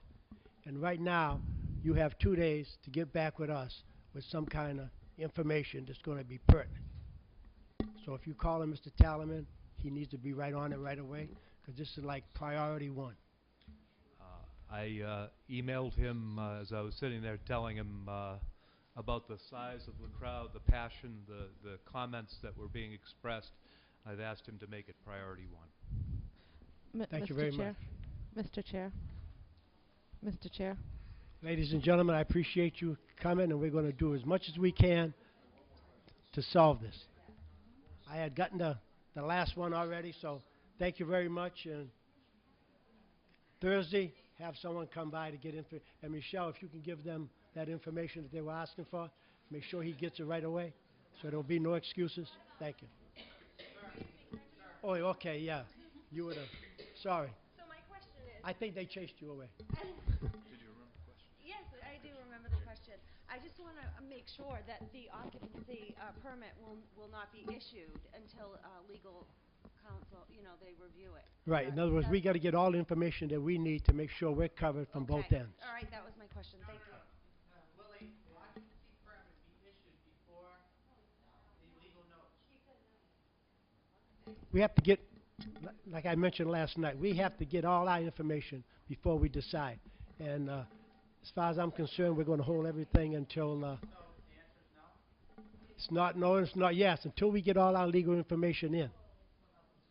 It won't be. In other words, it won't be issued until then.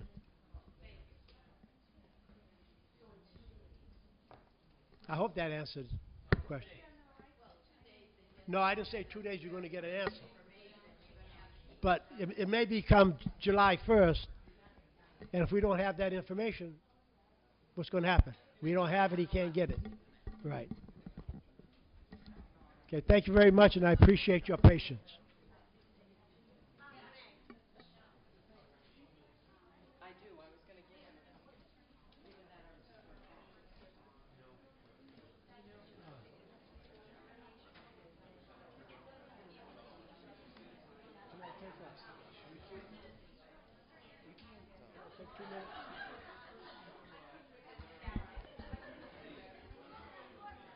Right now, I'm going to take a 2-minute break. Mr. Chair, can we take a 5-minute while they 5 minutes?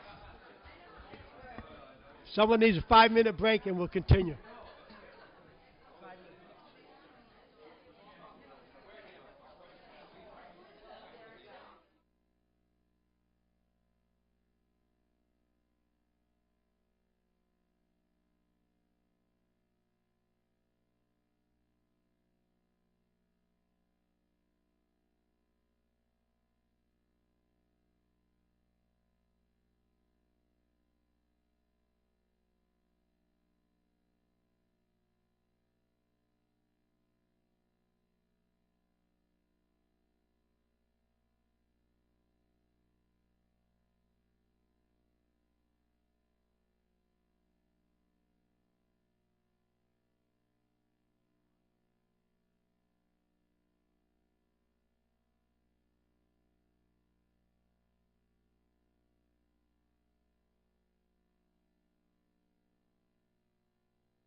Meeting will now resume.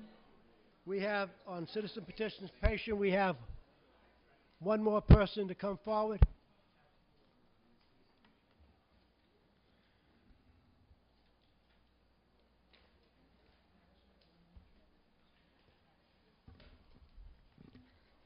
Thank you, Mr. Chairman. I'll just take a brief minute of your time.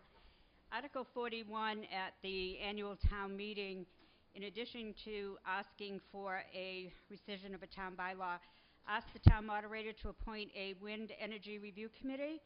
And I just wanted to let the board know that that has happened. I have appointed 2 citizens at large, as well as all of the required town agencies. Each board has forwarded me a name, and I've given everything to the office for them to notify them that is formally established and that they should set a meeting and move forward. Thank you very much, and I appreciate your promptness on that. Clerk, we continue on. Consent agenda. Microphone. Steve, put it on. There we go, Mr. Chairman. I can't hear Thanks. you. Mr. Chairman, I didn't have any, no bills.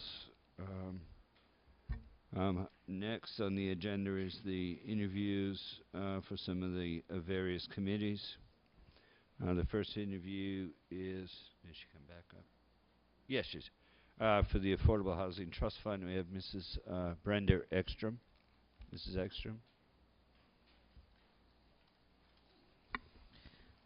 Mr.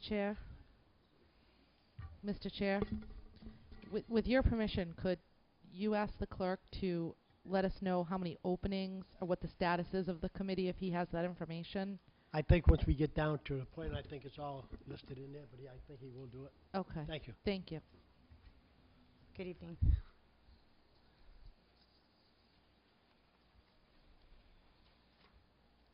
Good evening. You want me to do it, Mr. Chairman? Good evening, Mrs. Ekstrom. How are you? Good evening. Oh, that's wonderful. If you wouldn't mind giving us a brief explanation of your interest in the committee. Okay. I'm Brenda Ekstrom. I was a selectman for 6 years. For 18 months, I was the selectman representative on the Affordable Housing Trust.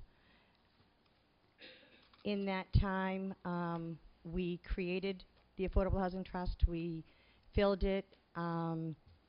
When I left as a selectman, we were fortunate enough to have Mr. Schneider become a selectman, and he was the citizen at large on the trust. And he has subsequently taken the position of the selectman representative.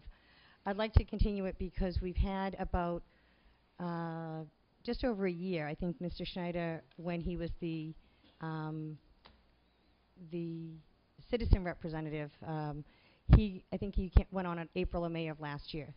So we've had just a year of a full board. We've just gotten all of our rules and regulations in place.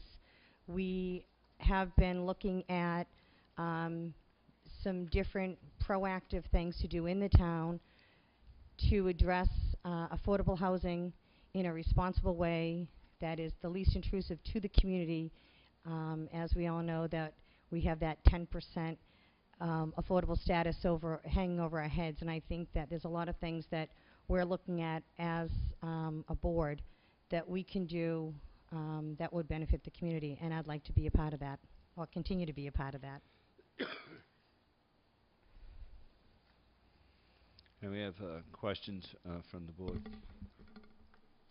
Any questions from the Start board? on either end. I don't have I didn't ask the other applicant any questions, so. Thank you. Snyder? Mr. Bagley? Yeah, I have a quick question. The 40B issue, as you understand it, has there been any projects that have come forward for the town that you feel that have been particularly good projects to move forward with? And what was it about them that you think were friendly or unfriendly to the town? Well, I I think the big one that we're all looking forward to is Westfield. I think that one's going to be a huge benefit to the community. I don't think it's going to be a drain. I think that looking at the initial pro formas from the previous ones, I think that that will be beneficial to all concerned. As far as many of the 40B projects, the ones, and that's the other thing, is that also I was the liaison to the Zoning Board of Appeals. When Carlton Place went through, when 815 Main Street, 361 Main Street, the gatehouse there, those ones that I saw. The biggest problem that I have, and I think everyone has with 40B, is the inability, although our zoning board does a fantastic job is trying to get everything they can, but it is the town's inability to say no to things in the local zoning.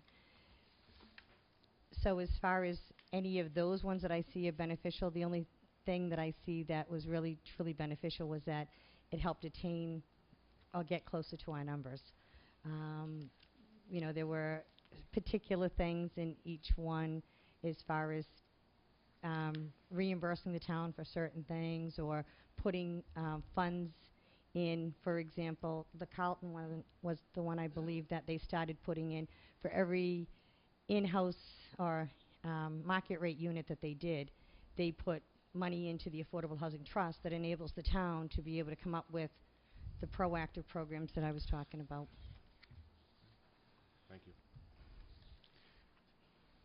Mr. Bagley? No questions other than to thank Mrs. Ekstrom for wanting to provide us with some consistency since this particular committee hasn't been in place very long. So thank you very much for coming forward. Thank you. What's the balance on that? Do you know? 284? Off the top of your head? I think it's like 284. Is that? Was that's the about money right? that, Yeah. 285? Right around there. Was the money that we got back from South Shore? John Witten? South Shore Housing That was put right in. 37,000, I believe it was. And there was and there was one just before. It was for like 58 too, wasn't there? It was before that one. That, yeah, it would have been before that. Yep. So we built that up pretty well over the last few Yeah, years. and as if I may, that really is kudos to the Zoning Board of Appeals in general, and John Cronin in particular when he was on the Zoning Board of Appeals. I believe, if I remember correctly, that was his brainchild, was to come up with some type of funding for the town so we could do these things.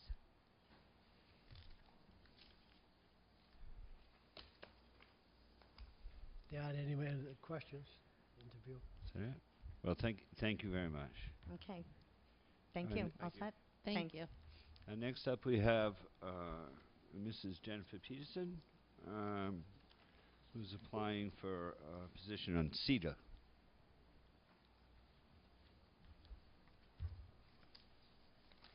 And Mrs. Peterson, if you wouldn't mind just giving us a summary of your interest in CETA. Okay. I looked into the CEDAR because it has some projects that it's involved with that I have some experience in, particularly housing. I'm a certified public housing manager, and I have done 5 housing projects with HUD, particularly 811 PRACs, which are housing designated for people with disabilities, which is low income, which is different than affordable, because as we all know, affordable doesn't necessarily mean it meets the needs of the constituents for which you're trying to serve. But my understanding from attending a meeting of CEDAR and talking to representatives of that committee, that board has 2 roles. They do grants. They oversee some grants, which include some for housing, as well as some economic development within the town. My interest is in that, as I think I bring some skills from my experience and knowledge regarding housing and the rules for affordable housing, as well as the enforcement of the plans for housing. An area of economic development would be an area I would need to strengthen, and I feel that I do pretty well with research and how to connect with state agencies as well as other legislative bodies to learn what resources would be out there for our town so that we could seek additional grants or to procure additional funds to take care of initiatives we want to do for our community. Good. Thank you very much. Any questions, Kara? Mrs. Peterson, just one question. You brought up additional grants for the community. Are there specific areas of need that you see that we could, utilize more? I mean, you specifically mentioned housing for people with disabilities, and that's something that's near and dear to my heart because there's not enough housing stock for folks with disabilities, and we do need more. Well, there's twofold. There's HUD projects, which are limited now due to the recession, but there are also ways to continue to work with other vendor agencies that can invest and do projects with the community. There is actually a corporation out of Connecticut who does phenomenal projects for people with disabilities. And it's on the same concept of HUD in that there's a 30-year lease, and at the end of the 30-year lease, the provider or the town then owns the property. But you have the escrows for the set-aside, which is some of the problems that our older 689s and state housing authorities have faced, that they didn't follow the set-aside, so they don't have the monies to keep up with repairs or maintenance that they should be doing, which is what plagues our local housing authority as well. But there are a lot of grants for that entity which would not affect Cedar, but that were awarded last year for renovations and different entities. But I think that Cedar is that focal group to help with resource development even for other communities within the town. Thank you. Ms. Peterson, I certainly appreciate your background in housing. And I'm just curious, what are some of your other ideas for expanding economic development in the town of Wareham? Do you have any specific ideas that you'd like to kind of share with us? Not really. Not for the economic development. I know that there was idea brought forth by members of, I believe, the Finance Committee for the installation of automated parking meters within the onset area. And I know the businesses that I had spoke with some time back in January and February were very receptive to that idea because they would like to limit the time parking on the main street so that the access to their stores could be a greater turnover, and then we could do a greater amount of parking rates similar to Plymouth, as I believe the research that was done. Other than that, I really, like I said, I'd have to go and kind of look at other entities to kind of get some ideas for the economic development. And that would be an area that would not be my strength per se for that group, but something I'd be willing to research and partake and participate with that group as much as they would be willing for me to offer them. Just one other quick question. I think that you've been attending meetings regularly? For Cedar, since I think there's only been one or two since I submitted the application. Okay. Yes. Thank you. You're welcome. Mr. Begley. Hi, Mrs. Peterson. Thank you so much for coming forward and volunteering your time. With the meetings that you did attend, were there any particular projects that caught your interest, or kind of looking at it from a standpoint of Wareham's master plan per se for economic development? And your thoughts on that?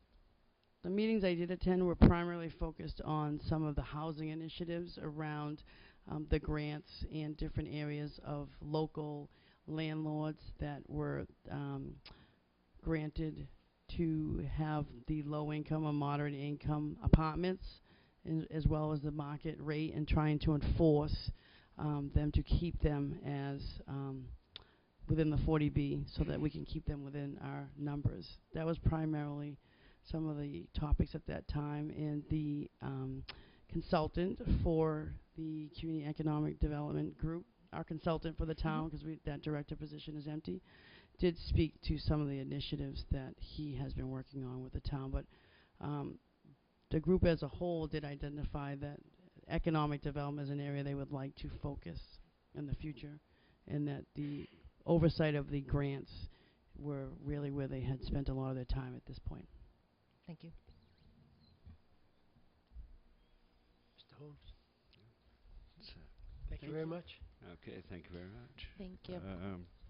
Next we have Ian Daly. Ian, are you here? Come on up, please. Ian, from Taunton. So you're not used to some of our meetings. Probably thought you were going home at 7:30, didn't you? Call the wife, tell her to keep dinner ready. I did. Ian is applying for an appointment as a constable. Would you give us just a brief summary of your interest and why you want to be a constable? Okay. My name is Ian Daly. As you know, I live. My name is Ian Daly. As you know, I live in Taunton. I am an educator. I teach kindergarten through 6th grade, and I'm also a constable in Taunton and Dartmouth, and I'm a member of the Massachusetts Constable Association. I would like to become a constable also in Wareham.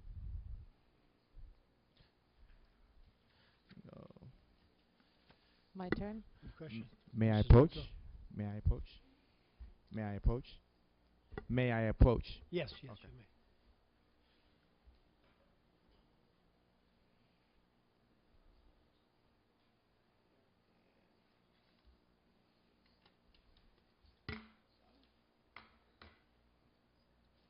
That helps by knocking his nameplate over, Ian. I said that helps by knocking his nameplate over.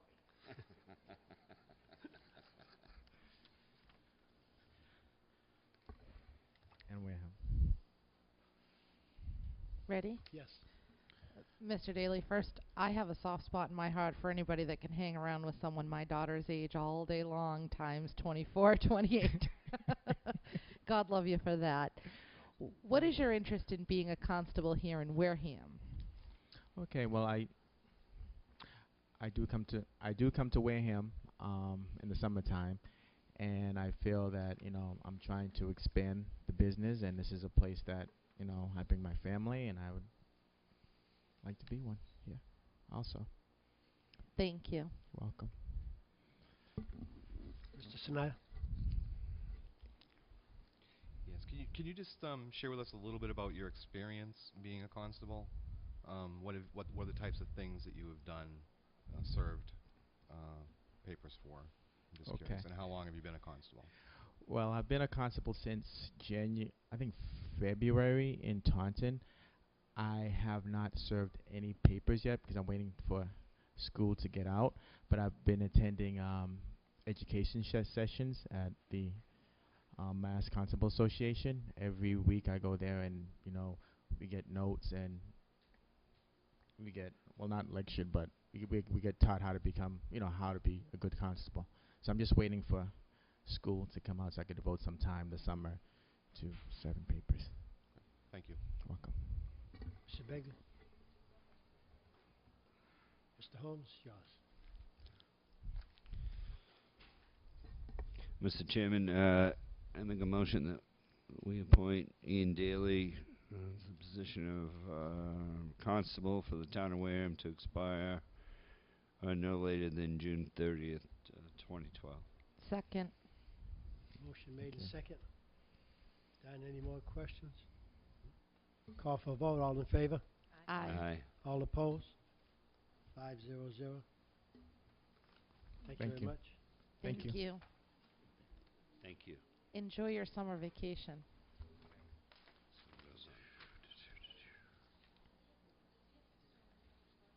Yeah, yes, they'll notify me they have to come in. Mr. Daly, once the paperwork is signed, you will need to come back and be sworn in by the clerk.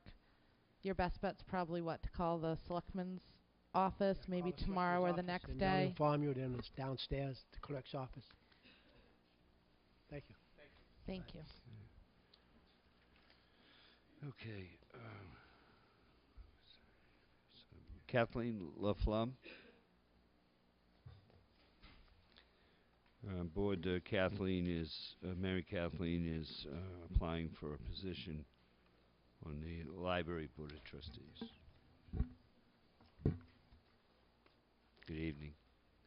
If you wouldn't mind, Mrs. LaFlamme, is that how you say that? I did good? Yep, very good. Would you mind just giving the board a brief summary as to why you're interested in serving on the library? Sure. All trustees. right, libraries have really been important to me my whole life, and I lived here part-time for 31 years, and when I finally, in 2007, made Wareham my permanent home, I found that our library was losing its accreditation due to a little lack of money, and so I joined a concerned group that decided to raise money. It was Community Arts in Action, and we raised, by having shows, $1,500 to give to the library. At that time, I also signed up with others to be volunteers over at the library, and I am still and have been all along a volunteer with Marsha Hickey in the children's room. This is my real love because I was a grammar school teacher at West Yarmouth and in Taunton. And I also worked in the Taunton Public Library in high school and college. And I was lucky enough to have the children's room as my senior year. And the librarian there had to leave, and they asked me to take over. And it was quite an honor. It was really helping me with my my teaching job, because I needed to have books for both. And while I was in college, being in the library, working helped me do research for my college projects. It worked all around. And my whole life when I was little, I loved reading, and I would walk to the branch library, and I found it a fascinating place because it was comforting, calm, accepting, and just thrilling to know that all that information was there for my taking and reading. And I would like to see that continue. The library really stands cuts with the state, Mark Pacheco said when he was here the last time, and it was important for all of us to volunteer as much as we could.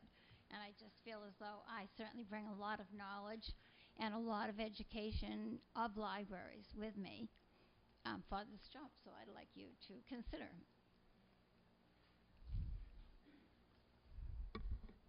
Mrs. Winslow? Thank you. I haven't asked any other questions of any other, so I want to be fair. That's fine. But I appreciate your grammar school experience. Thank you. I forgot to mention that I was also the librarian at Parker Middle School, and that was the job. I had the library solely by myself, and it was my job to teach library skills to those people and those youngsters, as well as to really keep a love of reading there. I enjoyed reading them poems and stories from even magazines and other books, junior high. And so the children's room with Miss Hickey includes a lot of the books that I had with my children in the junior high at Parker Middle. So, you know, it's kind of like... You can come over anytime. Thank you. Mr. Snyder? It's pretty clear to me that you've dedicated most of your life to libraries and education, and You really have. I'm very impressed with what I'm reading here on your resume, and I think you'd be an asset Thank you. to the library. I thank you for stepping forward.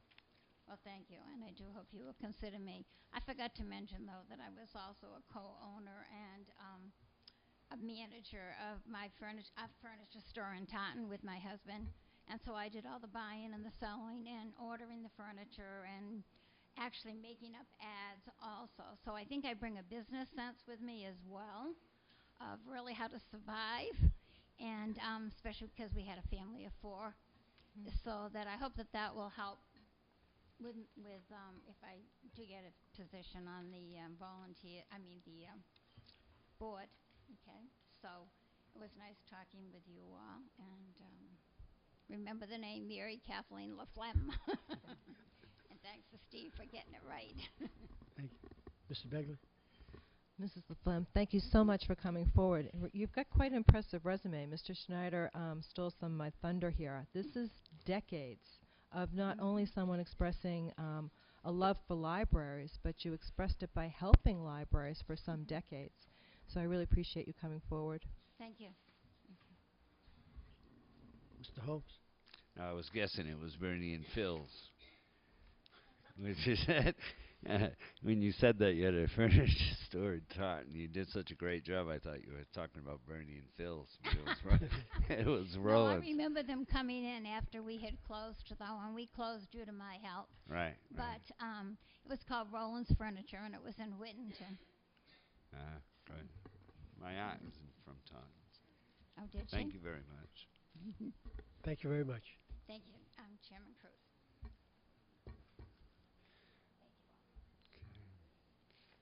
Mr. Chairman, board members, next we have the Mr. Gay, Linwood Gay. I know, sorry, man. Linwood is applying for a position on the Marine Resources Commission.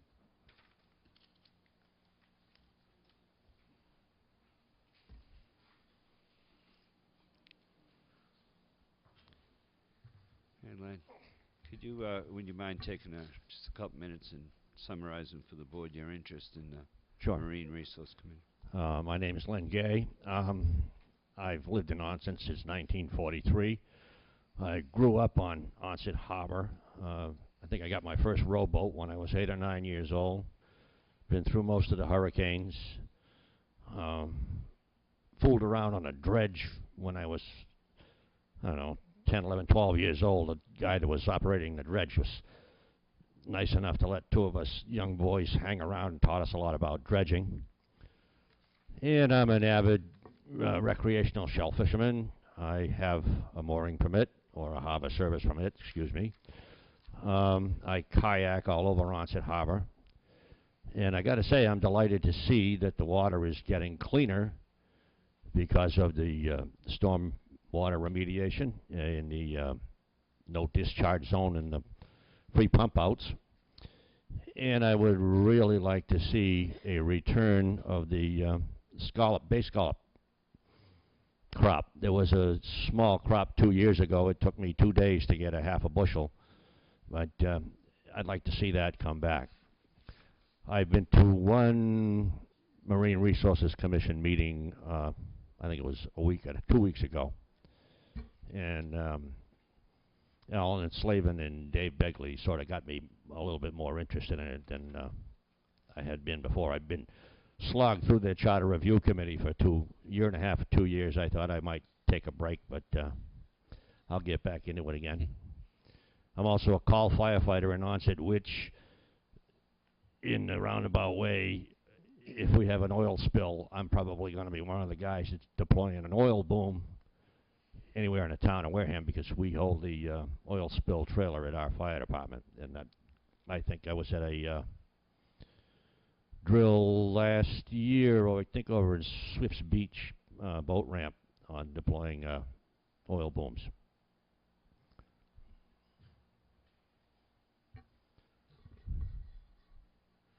Any question, Mrs. Winslow?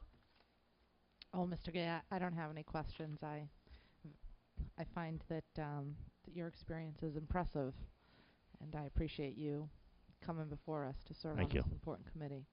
I'm a little hard of hearing in my right ear. It's my left, so. I don't think it's your hearing. I think neither one of us up here speak too loud. So No, it's my ear. Yeah, we're going to have to work on it. Mr. Snyder? I'd just like to say that I share your sentiment about seeing the return of the scallops. I remember as a kid here in Wareham. Oh, yeah. That was a good source of employment for 4 or 6 weeks. Got a lot of people through the winter. When I was about 15, 16, 17 years old, it was not unusual to put 2 people in a boat with a 5-bushel limit per person, go out at sunrise or 7 o'clock and be back in at 11 with 10-bushel limit. That's one way I worked my way through high school, was opening scallops after school. I'd love to see that come back. And I think someone with your history of the water here in Wareham would be absolutely invaluable.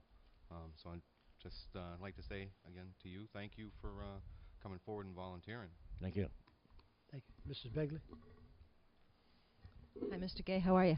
I'm just fine, Mrs. Begley. How are you? Very well. How are you at your new job as selectman here? So far, so good. Oh, the dogs are lonely, aren't they? Yeah, my dogs are lonely. You're kind of a fixture in Onset. Mr. Gay, and I've seen you out there getting oysters. You're out there. yeah, Nobody's you're supposed to getting- know where those oysters are except Well, me. my lips are sealed. Cohogs. Cohogs, And yes. I've seen him and the missus out there kayaking on some days when no other kayakers are out there, but the two of them are out there. So I really appreciate that you want to get involved and preserve our waterways to the best of our ability. Yep. Thank you. Mr. Holmes? I'm good. Thank you, Mr. Gay. Thank you. Mr. Cronin won't be here. Yeah, Mr. Chairman of the Board, John Cronin has applied for the member of the Zoning Board of Appeals. However, unfortunately, he's unavailable tonight to be interviewed by the Board of Select.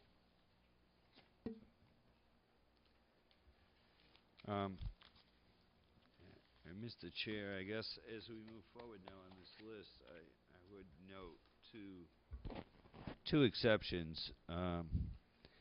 And I don't have an answer as to why, but obviously, we've gone through a great deal of work to get these packets put together. Janet has done that. We missed an application for CETA that came in, and we have not had the opportunity to interview the person. They were not interviewed this evening, so as I go through the list, I will be looking to put Cedar off and get the individual interviewed at our next meeting and make the appointment as soon as we can. It's only fair to the person that they didn't get interviewed, but they had their application in on time. And the second one was... Mr. Chairman, if I may just ask a question. I did have someone mention to me also that they had submitted an application, and is that better? Can everybody hear me? You gotta get real close. I did have someone mention to me that they submitted an application. I'm just wondering if it's the same person. Cedar? Cedar. It was a gentleman. Gentleman? Yeah. Mr. Savageau? Is that? Yes. Okay, thank you. I told him I wouldn't advertise his name, but... Okay. Well, I just wanted, I wanted to make sure that there weren't two Steve, that's all. And the second one was, and this one I actually saw, so I'm not sure why. I didn't see the first one, but I did see this one was a gentleman applying for the scratch that, bike path committee. And so, with the board's indulgence, we don't have any other appointments to that committee. And I'd like to be able to just follow the same route, have the gentleman come in next week at our next meeting, and then we'll appoint. So we'll take those out of the schedule for the third Tuesdays, if you don't mind. And apologize for any mistakes. Mr. Chair? Yes, Ms. Winslow. You want to know who it was? No. No, Actually, I thought he was already on that committee, so it was David. Mr. God, Smith? I can't remember his, yeah. I thought he was already on that committee. No, we had discussed we had asked him, or I had asked him, but we all thought about it would be a good idea for him just to make sure, because he's been the Friends of the Bike Path, that's what it and is, he's an okay. elected assessor. So he spoke to me outside earlier. He did speak to the Ethics Commission. There's no issues with his involvement in any of these things, so we should be good to go forward with him on our next. When I saw it, I will say this, when I saw it, I thought it was a reappointment, because I remember him serving the spaghetti, Well, he had, the spaghetti dinner and stuff. That's so the Friends, right. so Can we'll get to it immediately at our next meeting. Mr. Chair, I just want to ask a question for clarification, just so I understand how we're doing this. When we have, well, first of all, we don't have any appointments to the Board of Health, and we do have vacancies on that, and we have conducted interviews. Is that something we're going to do on a future agenda? Mr. Holmes? The Board of Health, yes. Okay. And just for clarification, we, before us, as we make these decisions, have every applicant that we may have interviewed 3 months ago and every person who wants to be reappointed. Okay. I just want to be sure that we're not... Except in those cases where we know there was a deficiency Yes. Thank you. Mr. Holmes, will you continue? All right.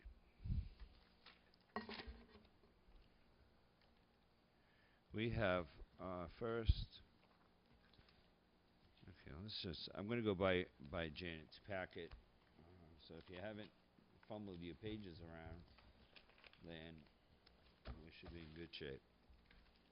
The first one is the Affordable Housing Trust Fund reappointments. For reappointment, we have Sandy Slavin. You want to just take it as a group, Mr. Chairman? I'll read the group, and if anybody has a hold, we can pull it out. I don't have a hold, but again, Mr. Chair, just so I understand, and perhaps I misunderstood months ago when we talked about this. I did think that we were going to have the opportunity to interview even the reappointments, which we didn't do this year when we talked about our appointment policy. It's kind of hard just, as a matter of practice to reappoint people when we have people applying for those positions. And one of the topics of discussion that we had was that we tend to just reappoint because we're familiar with the folks that are on the board, and so We did not require everyone to come in. No, I know that, but it was something we discussed during our.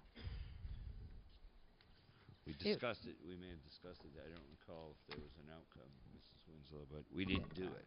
No, I know. Mr. Chairman? Are you saying that we should have done it?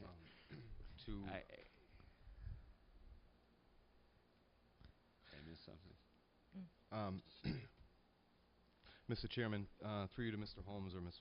Winslow, was the policy that you drafted officially voted on by the Board of Selectmen? Because I know that I haven't received a copy of it. I don't know if Selectman Begley has. So it's workshop where we worked on guidelines. Right. I remember a discussion taking place at a Board of Selectmen meeting, but my assumption was that it was a formal policy, but it had never been voted on or adopted by the board, and I'd like to. Yeah, I think we accepted it. Yeah, that was They may prior have to been you vote. coming on board, so. Right. To accept them as guidelines. Accept them as guidelines. Okay. I believe that's what the vote was at the workshop. Okay. Is there any possibility that you would like to get a? Oh, sure. Yeah, I'll email you a copy. We just put them up. It's on the website, but I'll send the board a copy. Mr. Chair, are What these that guidelines, to Mr. Holmes, are these just guidelines and they're recommendations by this board, so it's not policy? So if it's not policy to re-interview people that are seeking reappointments, then it's simply a guideline or a recommendation that this board didn't necessarily vote on to change the policy. Right here, basically, there were just a few points, if I may, Mr. Chair. Yes. The first was that we would, as soon as people got their applicant, we were trying to make more efficient the process. So we selected, I believe, the third Tuesday of the month, so that any applications that come through the door, we would interview. The Board of Selectmen would interview those people on that third Tuesday. Now, some of your every other week meetings have put the kibosh to that plan, and we've tried to do it at the following meeting. Now, because we interview doesn't mean that we appoint. We just interview those people so that they would feel like they were being responded to, and we would get that piece done. Then we would then take that information. As soon as it comes in the door, we share it with the chairperson of the local board, and they were charged with or recommended that they would invite the person, and Janet does the same thing. She would say, Mrs. Begley, the next meeting of your request is on Tuesday at 7 o'clock. And we were hoping that the chairperson would send a nice little email saying, Mrs. Begley, our meeting is, right? And then you go there, and they would interview you as a board. Now, their interview is a courtesy interview. The Board of Selectmen appoints. We were very clear on that. But we did continue that practice of sending people to the local boards. And then basically there was a 3-month request or guideline, and this is the one that usually gets people tripped up. You know, we had hoped that someone who had showed interest in the ABC committee would go to a few meetings. It's not a requirement that they attend 3 meetings. It was highly recommended by the board at that time that they attend 3 meetings. And pretty much, that was it for the guidelines that we set forth out of that workshop. And with very few exceptions, I think we've speeded up the process. And I think we've had a few mistakes along the way, but I think we've done much better than we used to. But to Mrs. Winslow's point, I don't recall that part about interviewing everybody for reappointment. I don't. It's not in my memory bank. But and Mr. Chair, through you, it may not have been something that we made a decision on that was quite some time ago, but I guess as I sit here and I look at all these names, and you know, I appreciate everybody that comes forward to give of themselves and their time. When we have, you know, 5 slots open and 5 people who want to be reappointed and 5 people who are applying, it's just hard to make a real comparison when we've only talked to half of them. That's all I'm saying. I mean, it's just, I'm realizing now that this sort of, in a way, is a stumbling block for us as we go about, because we don't necessarily all know all these people, and you know, so I'm just making a point. It's a good point.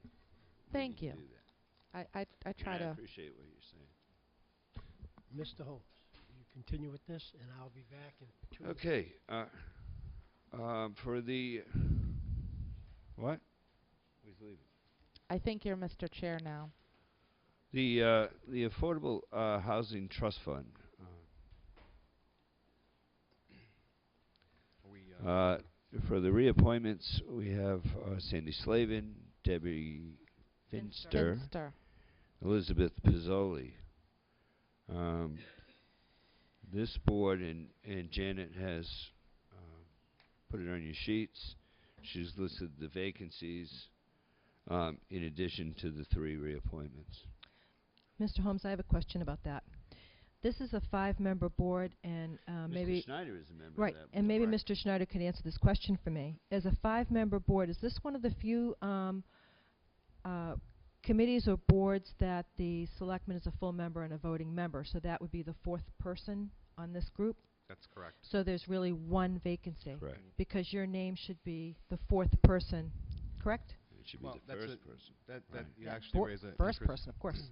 Selectman Begley actually raised an interesting question, because the committee has just finished drafting guidelines for the Affordable Housing Trust, and the Affordable Housing Trust is of the opinion that there are no openings on the Affordable Housing Trust, simply for the fact that although Mrs. Ekstrom was appointed as a member by the Board of Selectmen, she was never unappointed, nor did she resign from the position.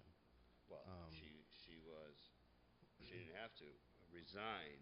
She's no longer a selectman. She was holding a selectman's position, which we refilled, designation, if you recall, when we did our appointments. So you took her place on that panel, because she can't represent the Board of Selectmen. She was no longer a selectman. Right. You could argue. One could argue April 7th was the date, but in my mind, the day we actually it was April 7th, but in my mind, I just went along with the date that you were appointed. Right. This is one of the unusual circumstances where, this particular trust is governed. It's specifically governed by Mass General Law with respect to it. I guess the issue, for me, it's an issue of clarity, and I think it's something that the Affordable Housing Trust will address, or has addressed, or will address in its policies going forward, because there is a need for continuing on with a minimum of 5 members by mass statute. So, are we? Did you say a minimum of 5 members? Well, we're required to have 5. Are you looking at increasing that number in membership? Not without the input of the Affordable Housing Trust, no. Well, Not Mr. at Chair, this time. can I interrupt? This was also an article at town meeting. This is, you know, in conjunction with the Mass General Law that Mr. Schneider cites. So, might I suggest that we put this off? I know we have a special meeting next Tuesday. Maybe we can get some clarification on some of this before we, because there does seem to be some question about.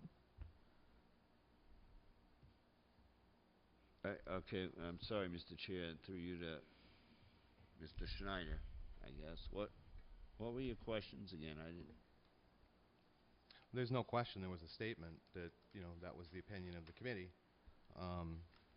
Simply put, was that, you know, there was no change. But there is a change. There was a change. Right. Well, we can. Are we appointing at this point? Is it we on that portion of the agenda? Yes. Because I will make a motion to appoint Sandy Slavin, Deborah Fenister, and Elizabeth Soley to the Affordable Housing Trust. Mr. Schneider, before we second that, there was a question. The only question I had about this was there was some discussion about beginning to stagger the terms.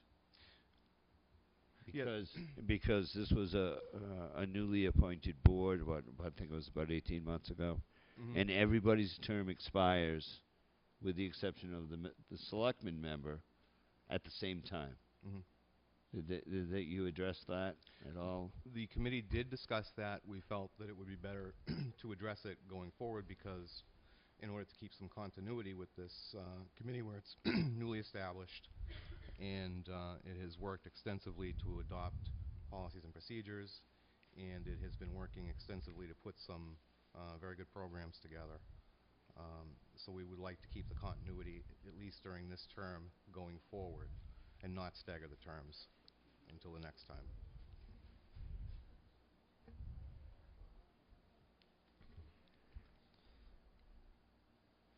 So, Mr. Chair, I'm confused. Good, Mr. Mrs. Thank you. Wow. First they tell me I look like Minnie Mouse, and now how many people are supposed to be on this board? 5 or 6? 5. 5. And that includes the Board of Selectmen appointed person. Member. He's a member, right. So it's 4 at-large members. So there's There's one. Right. 'Cause 4 there's plus one a member of the board. opening Correct. on the board. If we reappoint the 3 people that have been on board, then we have 1 vacancy, not 2. That's correct. There are actually 4 vacancies on that board right at the moment. Well, as of June 30th. With the reappoint. Okay. All right. Just wanted to make sure that I. So we have Mrs. Slavin, Finster, Pizzoli, Liz McDonald, and Brenda Ekstrom to fill 4 slots on that board. That's the reality of it. May I interject here? If it was brought up that they need to be staggered, this is the best time for us to do it. If we're going to go and reappoint these people, it's all on the 13th. Can we do it as of today? You can do random. You got them in order? Let's go in order, right? Well, there is no requirement, Mr. Chairman, that they be staggered. And the committee. I think most of our committees, they call to be staggered. The first year they're there, and then they're staggered.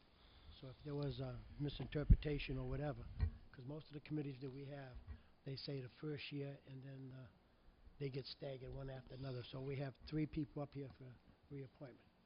So if you go right down the line, the first person would either be 3 years or 1 year. You can go 1, because they've already been on board for how long? 2 years. 2 years. So we can go from there and just stagger these 3, and then the new people we have appointed will be for the 3-year period. Mr. Chair, the town moderator's in the audience looking to be recognized. She may have some input into. Okay.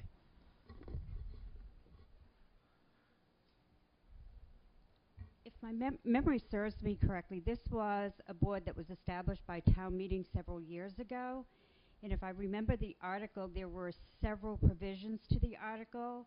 I might suggest that you might want to go back and look at the original warrant article that laid out this committee and how it was laid out and what the provisions are. I know there were probably 10 or 12 different line items to the article, and it identified what the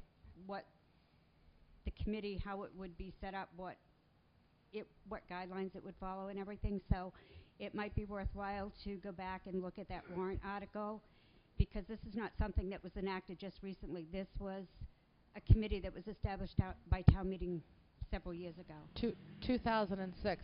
And Mr. Chair, that speaks to my point that if there's any question about, and I think Mr. Schneider raised a good point as to whether Mrs. Ekstrom is still or is still not a member. I mean, I think that if we look at that article, that may answer some of our questions. So all I'm asking is for us to put these appointments on the agenda that was just posted for the special meeting for next Tuesday, to give us an opportunity to review that article, make sure that we're doing things correctly. Because Mr. Chairman, through you to Mrs. Winslow and Mrs. Smith, as a member of the Affordable Housing Trust Committee, I'm fully familiar with the article at town meeting, and I'm also familiar with the Mass General Law, which, you know, the article that was presented at town meeting is subordinate to the Mass General Law, and we, under the Mass General Law, you know, the committee has. There is clarity as to what the committee consists of and how it's appointed. The only issue is whether or not the terms are staggered at this point. And the issue was raised on a procedural matter, a policy matter, that there was no mechanism that, you know, basically either there was no mechanism that stated how a person from the Board of Selectmen is no longer a member of the committee. That's the only issue.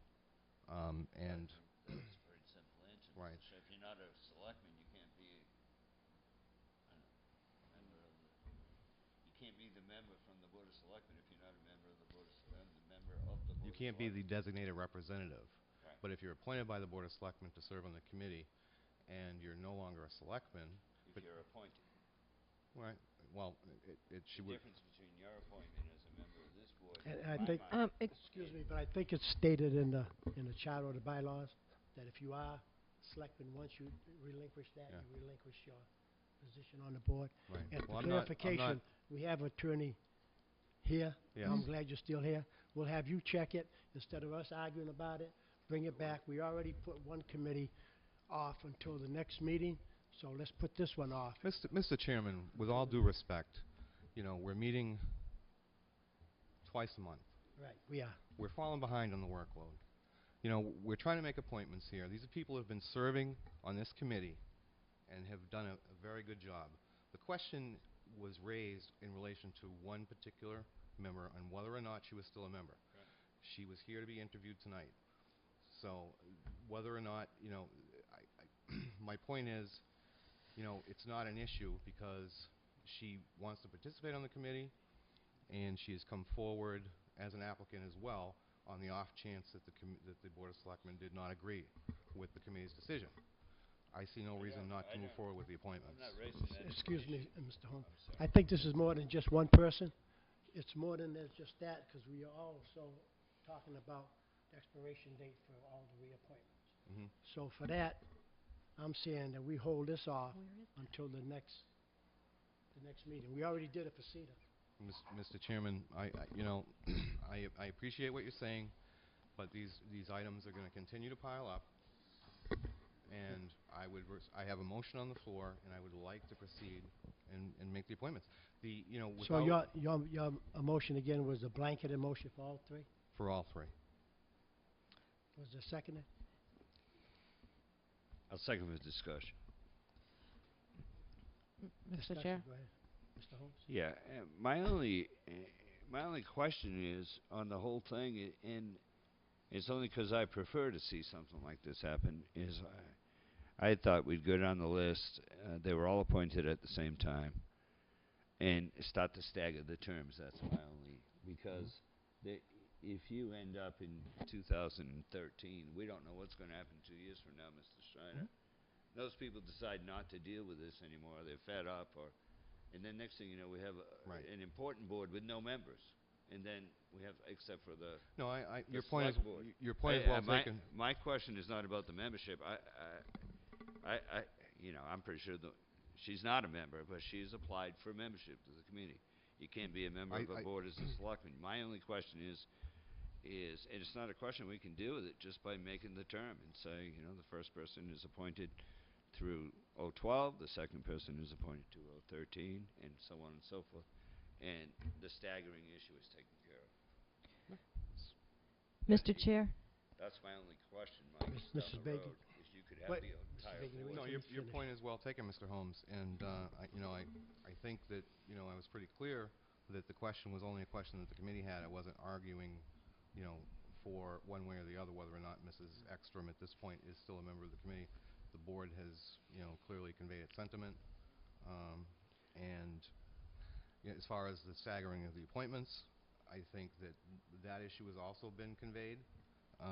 My issue at this point is, these terms do expire June 30th, and, our workload keeps piling up because we're not meeting on a weekly basis, and I would like to move forward with the appointments. This is an important committee that I am a participant on that meets regularly. Mrs. Bagley, thank you. Thank you, Mr. Chair. I wonder if it would be possible if Mr. Chair would recognize a member of the audience just for a point of clarification and perhaps history on this particular committee. And If you can be brief. 1 minute. I promise I won't even say whether I think I am a member or not. I applied because it's a passion of mine. Moderator Smith was absolutely correct. It was in April of 2006. If anyone has their bylaws, it's in their bylaws. We don't have to go back to the article. It's part of the bylaws. And if my recollection serves me correct, it is one of the few in the charter it talks about staggered terms. This one just says that the members are appointed for 2 years. It doesn't say anything about staggering. I know I had brought this up when I was a selectman, and it kind of got shot down as far as staggering them. So that just for clarification. So if any of you have your bylaws, you can look it up there. It's page 63, I think, right on there. Is there any more questions on the motion? Any more questions? Mr. Bagley, any more questions?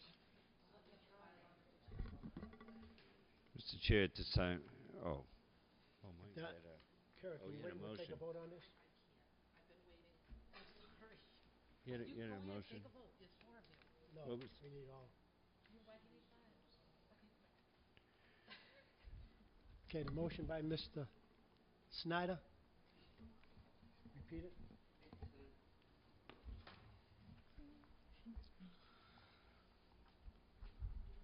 I move to appoint Sandy Slavin to the Affordable Housing Trust Fund for a term to expire no later than June 30th, 2012.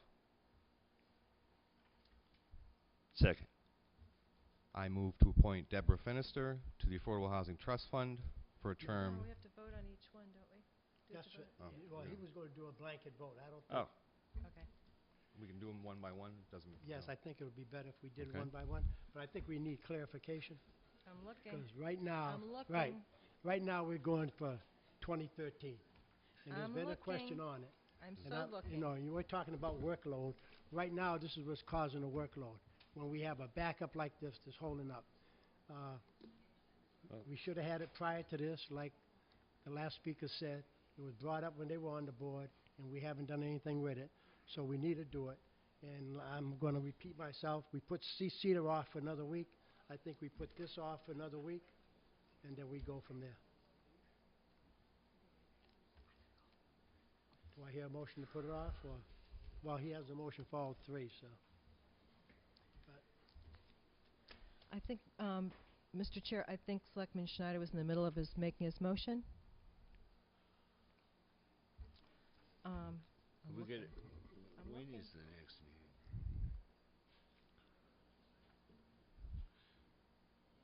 There you go. Do you have a meeting on the 28th? We have a meeting on the 28th. It was scheduled for contract number 3, but we can always add this to it. Okay, Because Mr. the Chair, agenda I hasn't been found up. the bylaw. What number is that? It's on page 73. You are slacking. Term of office. Excuse me, give me the pages. The term of office is on page 74. 74.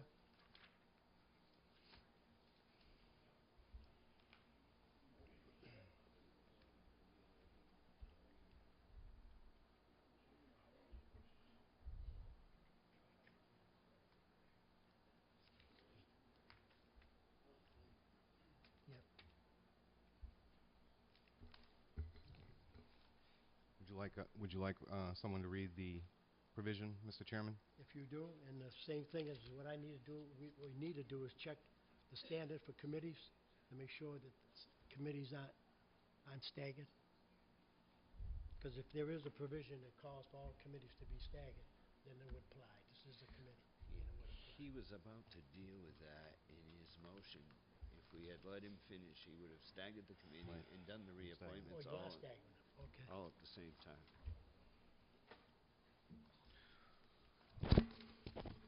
Am I Mr. mistaken? Chairman, with regard to the term of office, the trustees shall be appointed for a 2-year term commencing on July 1st and ending on June 30th, or until such time as a successor is appointed, said appointment, should said appointment be delayed.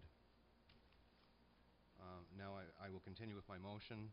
I move to appoint Sandy Slavin to a term to the Affordable Housing Trust for a term to expire no later than June 30th, 2012. No, 13. I think if we do this one at a time, it'll be... 13. No, she's out. We're staggering them. Would you please instruct the audience to let Mr. Shiner make his motion? I move to appoint Deborah Finister to the Affordable Housing Trust Fund for a term to expire no later than June 30th, 2013. And I move to appoint Elizabeth Pizzoli to a term to expire no later than June 30th, 2012. Second. Is there any more discussion? Yes, Mr. Chair. The bylaw clearly says that the term will be 2 years. So by staggering them and appointing people for 1 year, I think is a violation of the bylaw. You have to read the whole statement. You have to read the whole statement. It's 2 years or... Mr. Chairman, through you, could we ask Mr. Bowen to... Right, Mr. Chair. I think he has it right now, and the other thing he needs is... Well, while Mr. Bowen looks at that, can we move on to some of the other... There are still people in the audience waiting. He's ready. With your permission, Mr. Chairman, I'll just read it again. This is on page 74, Division 7, Article 3, Section 4, Term of Office. The trustee shall be appointed for a term of for a 2-year term commencing on July 1st and ending on June 30th, or until such time as a successor is appointed, should said appointment be delayed. My interpretation of that is that the term of office under the terms of the bylaw is 2 years. The language that says, or until such time as a successor is appointed, should said appointment be delayed, means that if, for example, the board at some point were unable to make appointments to this board until after July 1st, the person who had a 2-year term, their term would continue to, there would be holdover occupants of the seat until such time as the board actually appointed their replacement. That's a fairly standard provision when it comes to committees. Typically, members, except for elected ones, appointed committees, the members hold over until their successors are in office. That way the committee continues to function until the replacements are in there. Thank you. Well, Mr. Bowen, if you would, through you, Mr. Chairman, if the board delayed it, I mean, what we're trying to do is create continuity on this board. And if in 2013 these people decide they're sick of it, as we've already discussed, we have no board except for the member. With your permission, Mr. Chairman, you have to change, in order to, I understand the concept of staggering, and I certainly understand the desirability of doing that for continuity purposes. But to effectuate staggering, you would have to change the bylaw to provide for it. And that's really the only obstacle to being able to stagger at this point. Mr. Chairman, through you to Mr. Bowen. Mr. Bowen, the paragraph states that the trustees shall be appointed for a two-year term, shall be appointed for a two-year term commencing on July 1st and ending on June 30th. Is it possible to stagger the term if we meet the minimum two-year requirement and appoint some of the members for three-year terms? You know, where the bylaw is so specific about 2 years, I'd be very reluctant to follow that, because it says 2 years unless you have a holdover. Yeah, I think if you wanted to do staggering, the best thing to do is change the bylaw, you know, and perhaps if you got a bylaw in place, you know, say in the fall we adopted a bylaw, by the time the AG looked at it, you might have an effective changed bylaw, say, by January 1st. I mean, certainly if current members wanted to resign their positions and you wanted to kick in staggering, then you could do that. But if they wanted to go the full 2 years, they're in there for the full 2 years. So what you are recommending now is go as is? I guess the bylaw says 2 years, and I think that's all you can do. Mr. Chairman, I withdraw my previous motion, and I Has to withdraw his second. You withdraw your second or no? I don't want to. Okay, no. I like Mr. Schneider's motion the way it was, and we can take a vote on that, I guess, because I really think that that's important. As does the board, right? The local board felt it's important as well. So we'll have to send some language, I guess, to town meeting in the fall to do that. But yeah, I'll withdraw my second. I don't want to, but I will. So you're withdrawing your motion, Mr. Holmes? His second. Yeah. I mean, your second? All right. And so I'm going to move to appoint Sandy Slavin, Deborah Fenister, and Elizabeth Pasoli to the Affordable Housing Trust for a term not to exceed June 30th, 2013.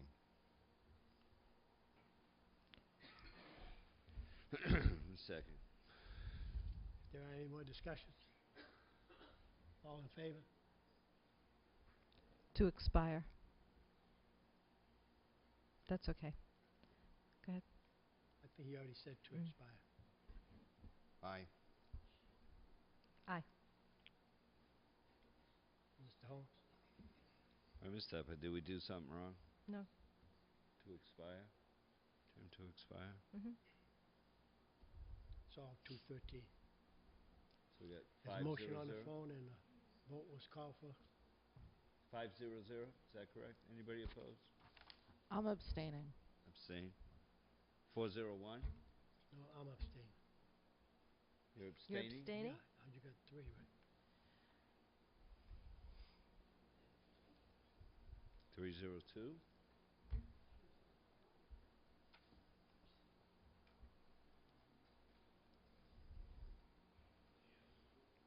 Aye. No.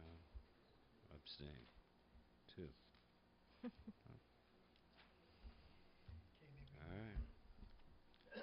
Mr. Schneider is the board member. And then we have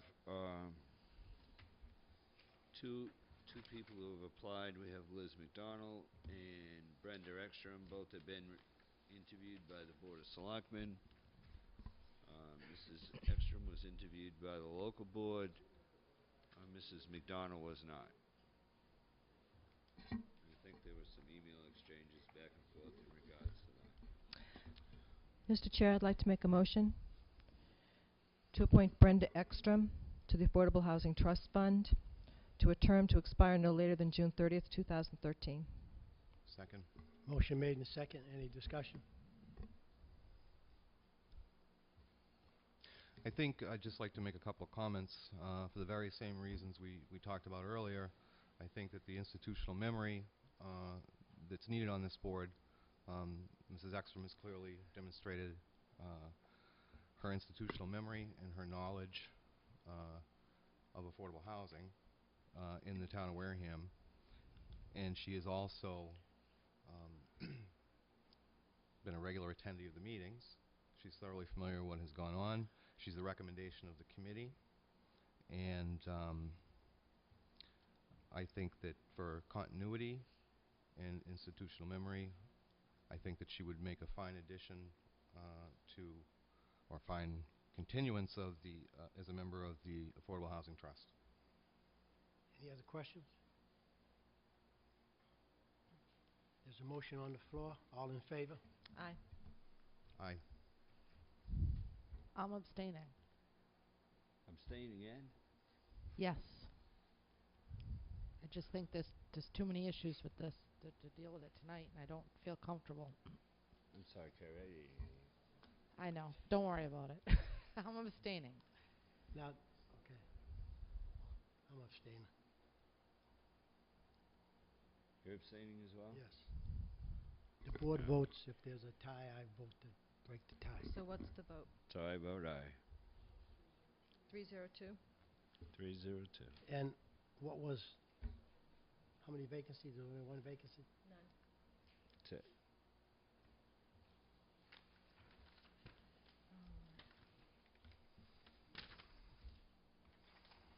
All right, next up is the Community Economic Development. I will put that off, as I requested earlier of the board.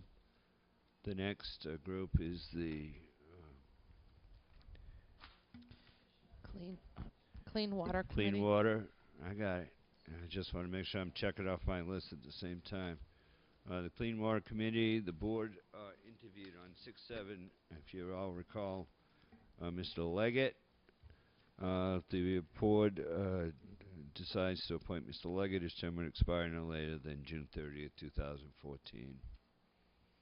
Now here we go again, the same, I forget the number on this, but all these folks would expire at the same time.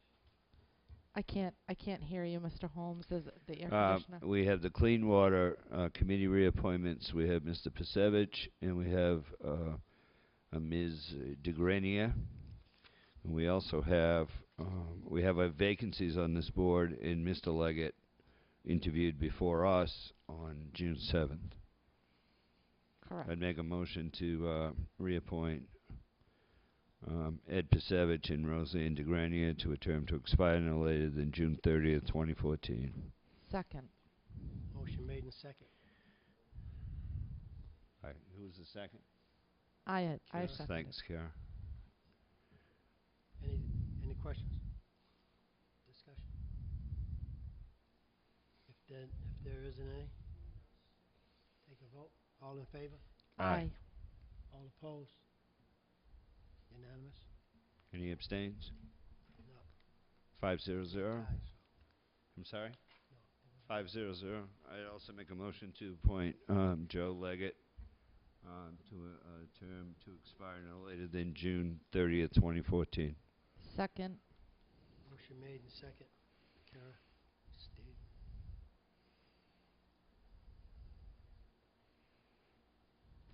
Any questions? Questions? Motion before you. All in favor?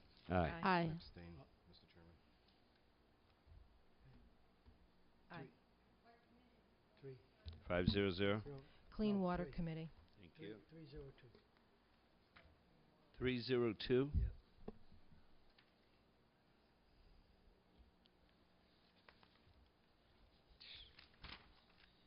Committee on Disability reappointments are Jimmy Newman to a term to expire no later than 2014. Second. That was quick. Steve? Made a motion. Kara? Any question? If none, motion before the board. All in favor? Aye. All opposed? Unanimous? Mr. Chair, motion to go beyond the hour of 10. Was there any abstentions on that one? Nope. It was 500, Mr. Chair. If there isn't any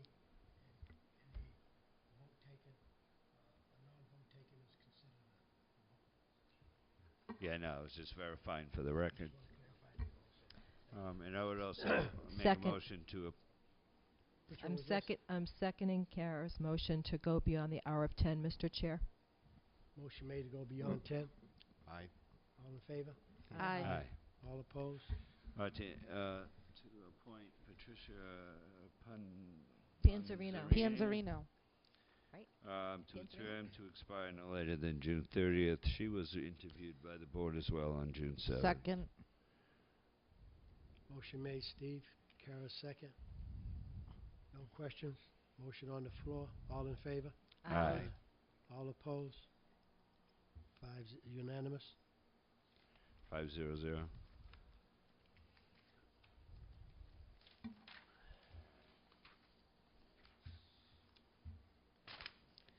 A community preservation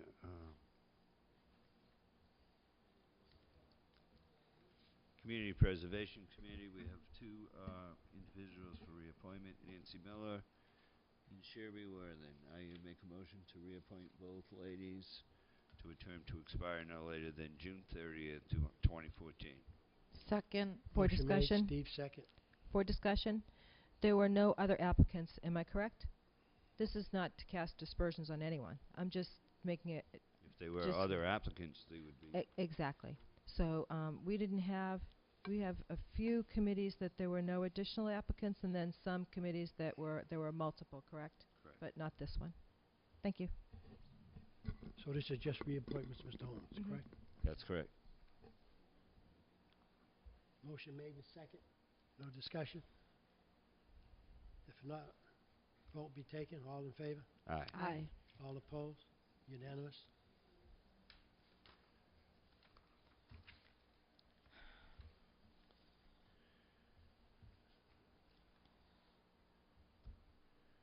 On the Community Events Committee, we have two folks that are up for reappointment.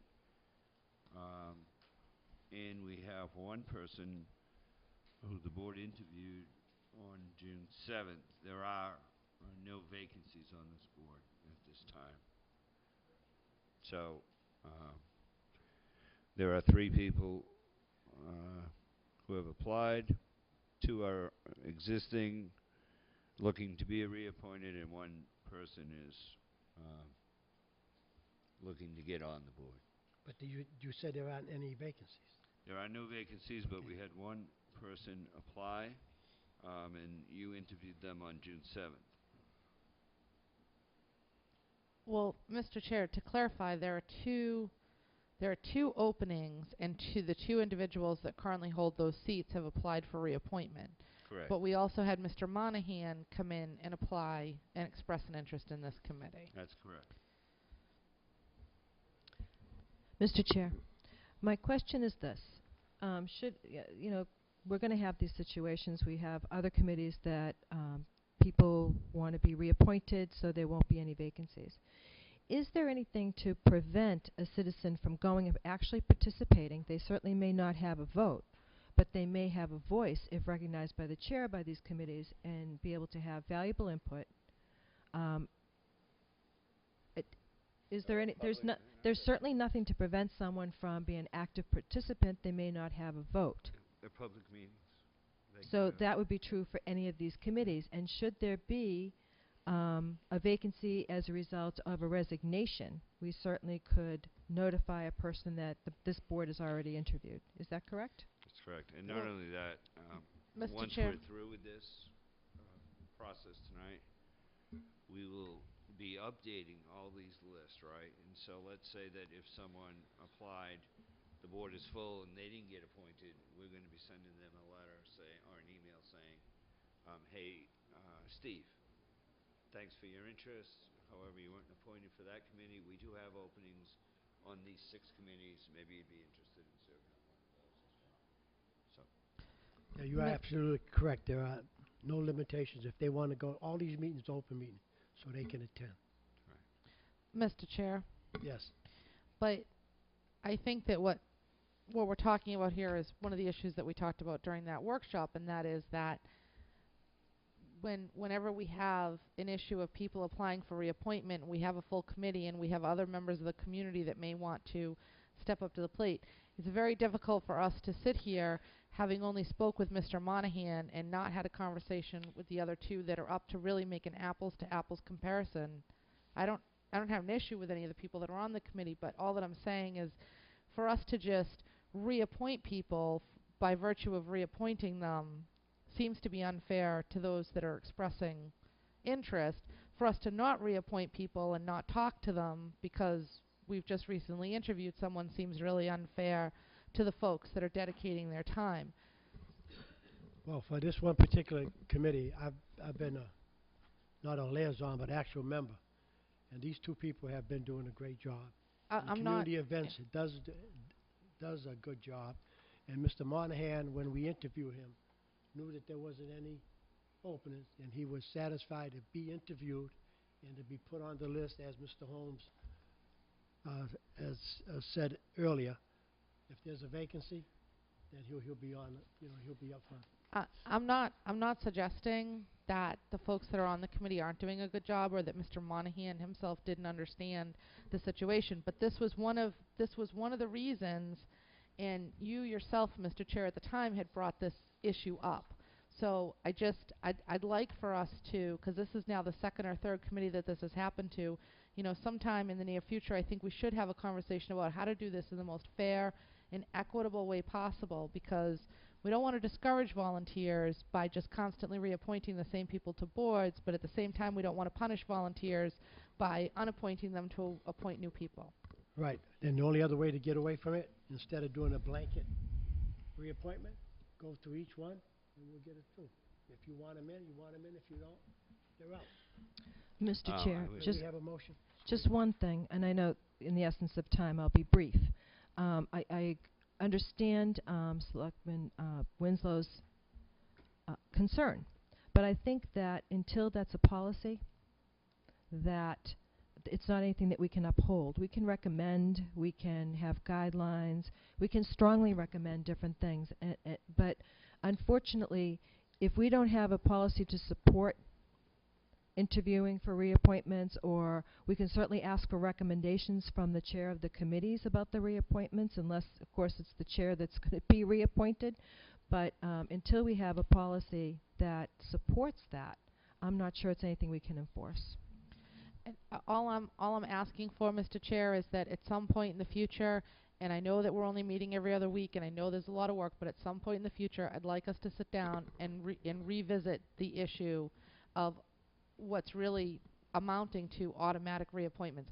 Not because I have an issue with anybody that's been reappointed, but because I think we need to take a closer look at how this is and perhaps craft a policy so that, I think that's a good idea, and when we get done with this, if you would want to take it upon yourself to draft up something and present it to the board, you're welcome to it. I will do that. Thank you. Mr. Holmes.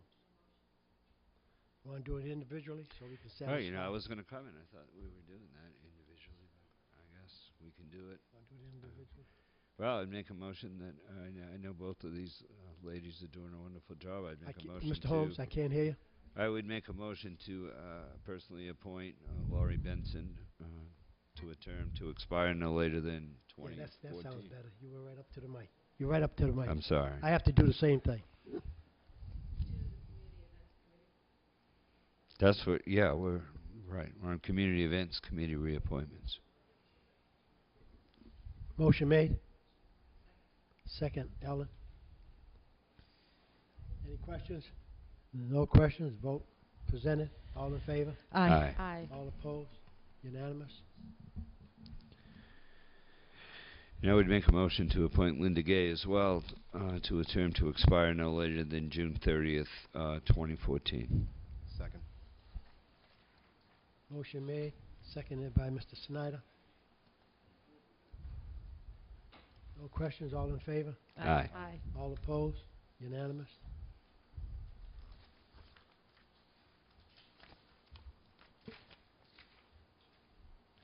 Mr. Chairman, we have several constable reappointments. all expiring on the same date. I would make a motion to, the board appoint Richard Coletti, Charlie Devlin, Michael D'Aso, Cynthia Follis, Gregory Kamen, William McCusker, Robert E. Short, Robert A. Terrell, Herb W. Vandal Jr., Joel C. Thomas, George Moss, and Thomas Zine, to a term to expire no later than June 30th, 2012. Second. Second by Kara. Mr. Winslow. No questions, all in favor? Aye. All opposed? 5-0, unanimous, 5-0-0.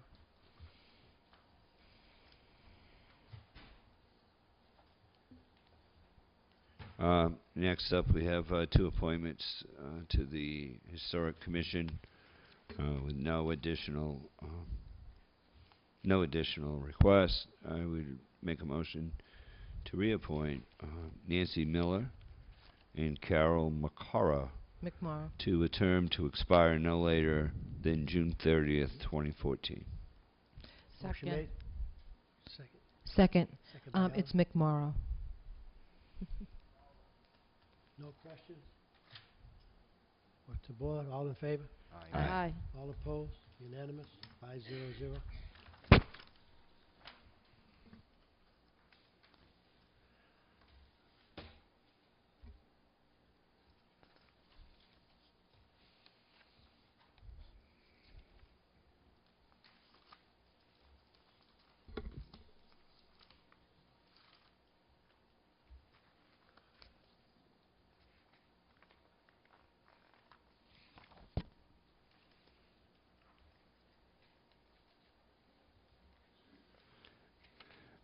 For the Library Board of Trustees, we have... Mr. Chair, can I just interrupt? I had received a letter, and unfortunately, due to some type of computer issue, it got lost on my email. In other words, it didn't show back up, that I meant to forward to the rest of the board to read on these from the current chair of the Library Board of Trustees. So could we put this one off till Tuesday, because that was my fault. Okay. I just think you should all have an opportunity to read the opinions of the... And that was Library Board of Trustees? Yes, thank you. And I apologize for that. I'm not quite sure how that happened. Okay, we have the... Next up, we have the Marine Resources Committee. Pull it up. On the Marine Resource Committee, we had Mr. Limagay tonight for reappointment. Now, there is an opening on that board. Mr. Barry is not seeking reappointment. The committee, we also have associate members on that group. So the committee is asking that David Begley be moved up to full member, and Mr. Gay, who we interviewed this evening, be appointed as an associate member on the Marine Resources Committee. We also have reappointments of Alan Slavin, Mr. Wheeler as an associate member, and Mr. Begley is an associate member. So I would make a motion at this time. I pull this together.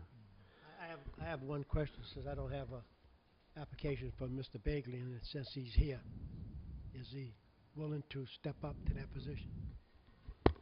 You can answer from there if you want, instead of... I didn't want to wake you up, but go ahead. You and me both, so... Right. So all I need to know is if you're willing to take... You want to move you up. On my, when I re-upped for the first part, I also added into it that I was interested in becoming a full member. Right. But we just want to make sure, because... Yes. Right. Mr. Chair, through you to Mr. Begley, Is there someone else who's currently a full member who's moving back to an associate member? No, Mr. Barry is resigned from the. Oh, okay. All right. I just wanted to make sure that. Yeah.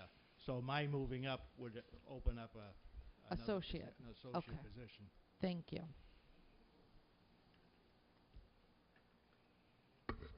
Mr. Holmes, motion. Thank you.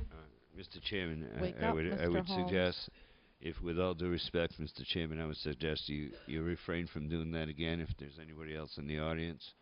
We had 2 citizens I told we couldn't do that to tonight, who are probably watching right now saying, why did you just do that? So if you could just refrain.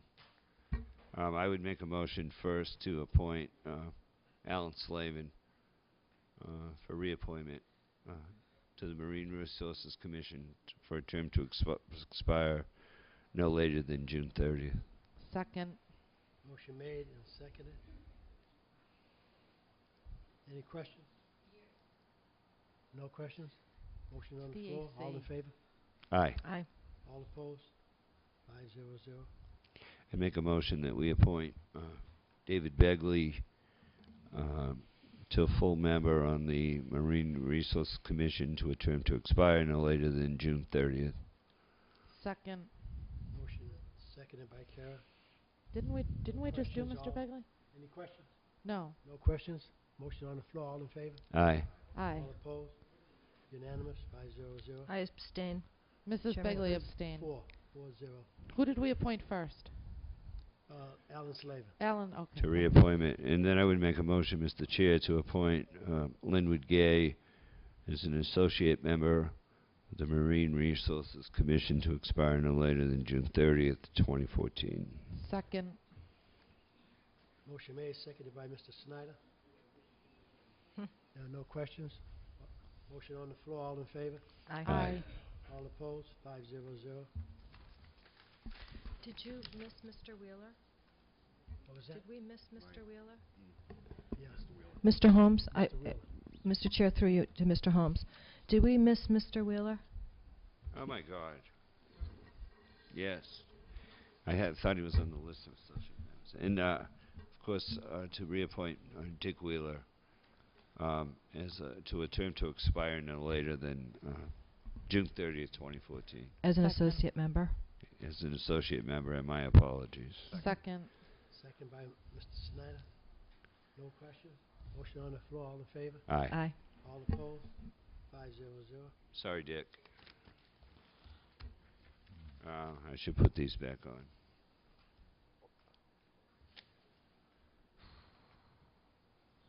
Old Colony. On the Old Colony Elderly Services Commission, there's only one person, and this is for, I make a motion to appoint Martha Strahan to a term to expire no later than August 30th, 2012. Second. Motion made, seconded by Mrs. Winslow. Any questions? No question. Motion on the floor. All in favor? Aye. Aye. All opposed? Unanimous. Make a motion to reappoint Donald Hall to an term to expire. This is for the Open Space Committee to a term to expire no later than June 30th.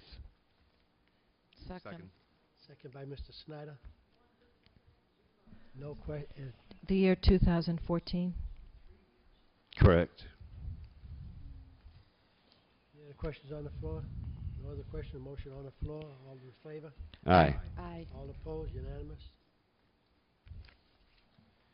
Make a motion to reappoint John Dixon to the Recycling Committee for a term to expire no later than June 30th, 2014. Second. Motion on the floor. Second by Mrs. Bagley. No questions?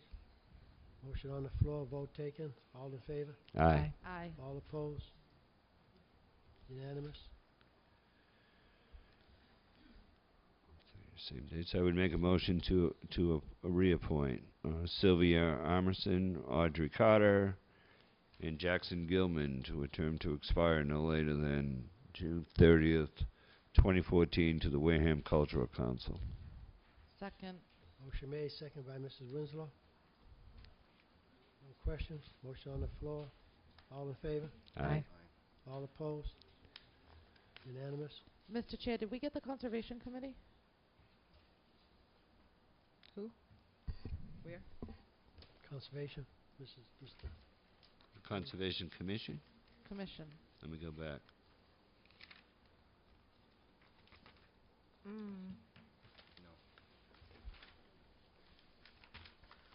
Oh, this paper. Oh, here it is.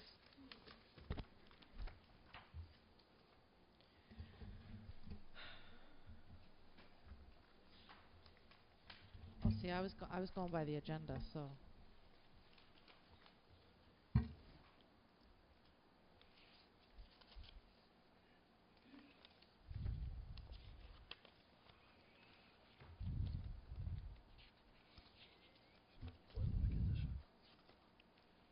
Yeah, I just want to make sure I pull it out of this packet as well.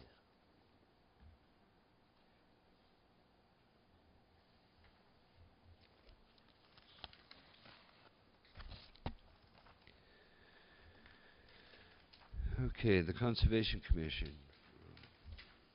3 associate positions exist. The board interviewed on 6/7 Peter Williamson. Nothing has been received back from the committee in terms of recommendations. So, Should we put that one off till no. next week? They haven't. One of the issues was they had a month to. Mr. Chair, I have a question about the associate Yes, Mr. position. Baker. After the interview that this board had with Peter Williamson, I had neglected to ask him a question, so I emailed him a question and have not received an answer as of yet. I used the email address that he had provided. I neglected to ask him, since he's in the construction industry, if he did business with the town. And because I think he had applied as an associate, for an associate position for conservation and for the zoning board of appeals. So I would like to put this off until we get more information. Okay. I would support that. Good with me. That was the Conservation Commission? Right. No, the and culture. you're gonna just let us know, or you wanna shoot me an email when he Certainly. responds, and then I can get him right back on the. We did the same thing with the guy on 28 there. I forget his name. He was an engineer, and in the end, he ended up not deciding to do it. Okay, not a problem. But the Conservation Commission reappointments, we can vote on this we evening, can or just do them all next week. That'd be okay. That way we do them all at the same time, and Okay, that's the it'll make life Conservation easier. Commission, Hang on a second. correct, Mr. Holmes? Aye. That was conservation. We'll take that up next Tuesday. Conservation Historic District. Hang on. That one's done.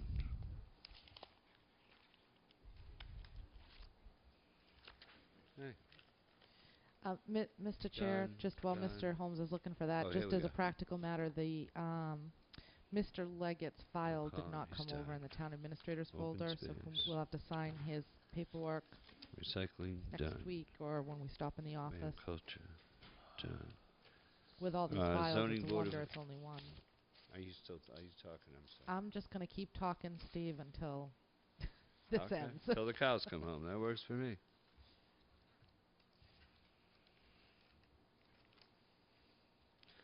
You know, with all due respect, and as a matter of respect, I think that Mr. Cronin, who was unavailable, maybe with the board's indulgence. Just giving you mine, says all you have to do is sign that. Excuse me. I'm sorry, Mr. Chairman. With all due respect to Mr. Cronin, with the board's indulgence, I'd like the opportunity to be able to ask John to come back next week and be interviewed by the board. He hasn't been interviewed. And we can put the zoning off for a week. Now, if you can't make it next Tuesday, John, that's it. clarification, Mr. Chair, if we're going to put off on the zoning, is if that's, could I have a list of the ones that we've put off? Because I Yes, think I've sir. lost And then track a little what we bit gotta- here. Cedar? You're only putting off that one, Mr. Cronin, but we still have a No. reappointment for the zoning. I have Cedar for next Tuesday. Concom. Interview and appointments. We have the bike path. A gentleman to be interviewed next Tuesday. Board of Health. The library. Mrs. Winslow is going to forward us the recommendations. Yes, tonight. And zoning. Board of Health, you have Board on of that Health. as well? For next week. Mr. Board of Holmes? Health. Mhm. The Board of Health, at this point, has no reappointments. at this No, time. but they have 2 associate openings and have had Understood. multiple applicants. That have we been on have file we have for- actually interviewed several. We've interviewed, I think, everybody. Mhm. Yeah, everybody's been interviewed, and my understanding was I spoke to the Board of Health agent on Friday, and they were forwarding a recommendation to the board. I haven't got it yet. I will follow up on that one as well, because we asked them to give us a recommendation.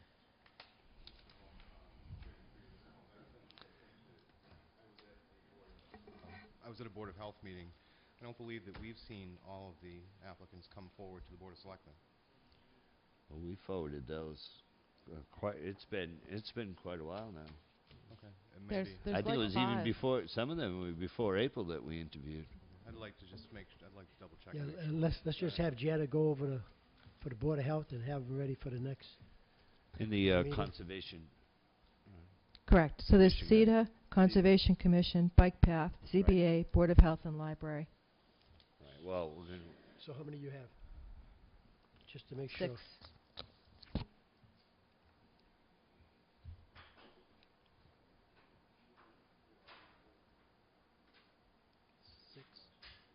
I have CETA for an interview and appointment. I have Conservation Commission, Bike Path, the Zoning Board of Appeals, Board of Health, and Library. Just to make sure if between the one that Steve's given in, Janet Mhm. is on the recording. Yeah, it's the same thing.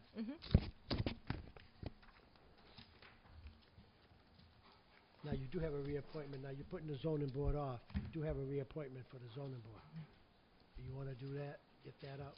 We just do it all at the same time on Tuesday. Okay, we just want to make sure that. That's no what we did lapse. with the others, so there's no Yeah, confusion.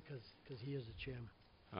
Next, Mr. Chairman, you have the minutes from October 19th,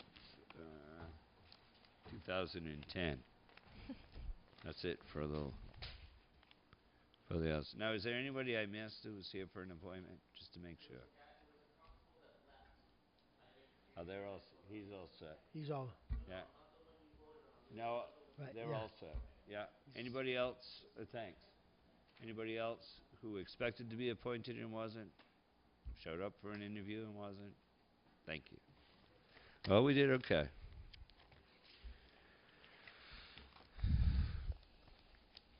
On the minutes, October 19th, Steve Holmes. I make a motion that we approve the minutes of the October 19th. I make a motion we approve the minutes of the meeting from October 19th of the Board of Selectmen Sewer Commissioners. Made and second by Kara. Oh. Made by Steve, second by Kara. Mm-hmm. Down any discussion, looking vote, it'll be the 3 of us voting. Abstaining will be Mr. Bagley and Mr. Snyder. All in favor? Aye. Aye. 3, 0, 2. I understand abstinence there.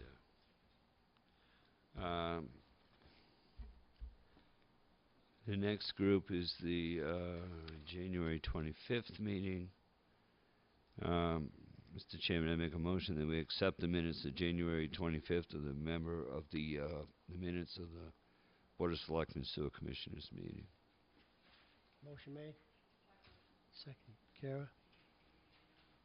No questions on the floor. Motion taken. All in favor? Aye.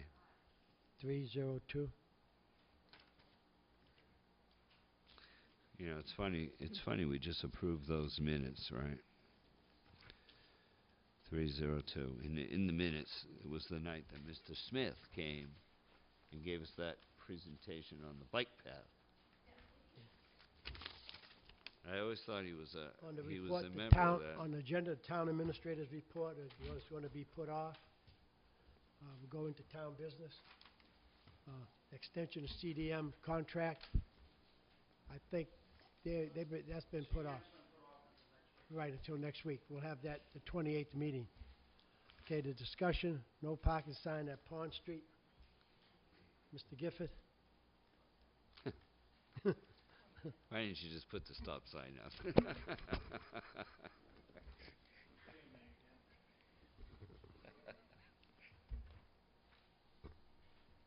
Okay, on this, it's for a parking sign, no parking sign.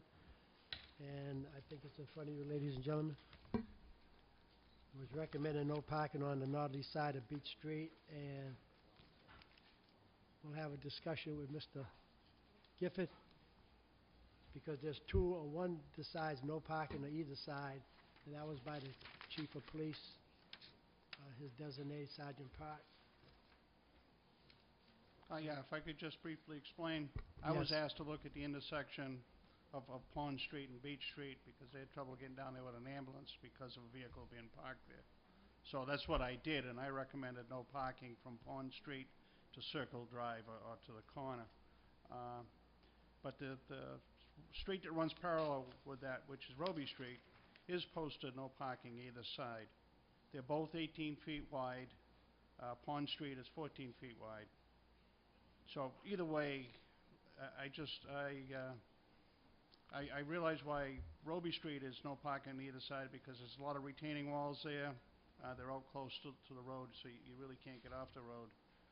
Beach Street isn't quite the same. So as a director, your recommendation would be? My recommendation is no parking from Pond Street to Circle Drive, which is approximately 122 feet. So moved. Second. Motion by Mr. Snyder to have the parking just from Pond. On the northerly side. Northerly side, okay. That'll be the first recommendation. Second, I seconded it. Kara second. There are no questions? Motion on the floor, all in favor? Aye. All opposed? Unanimous? Thank you. Thank you. Thank oh, you. Poor man. Open meet law?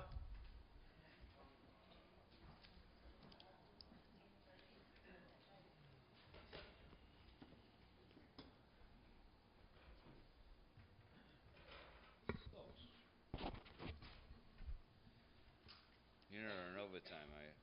I'm sorry? You're not on overtime, are you? It's part of the flat fee. Flat fee? Yeah. That's why he's here.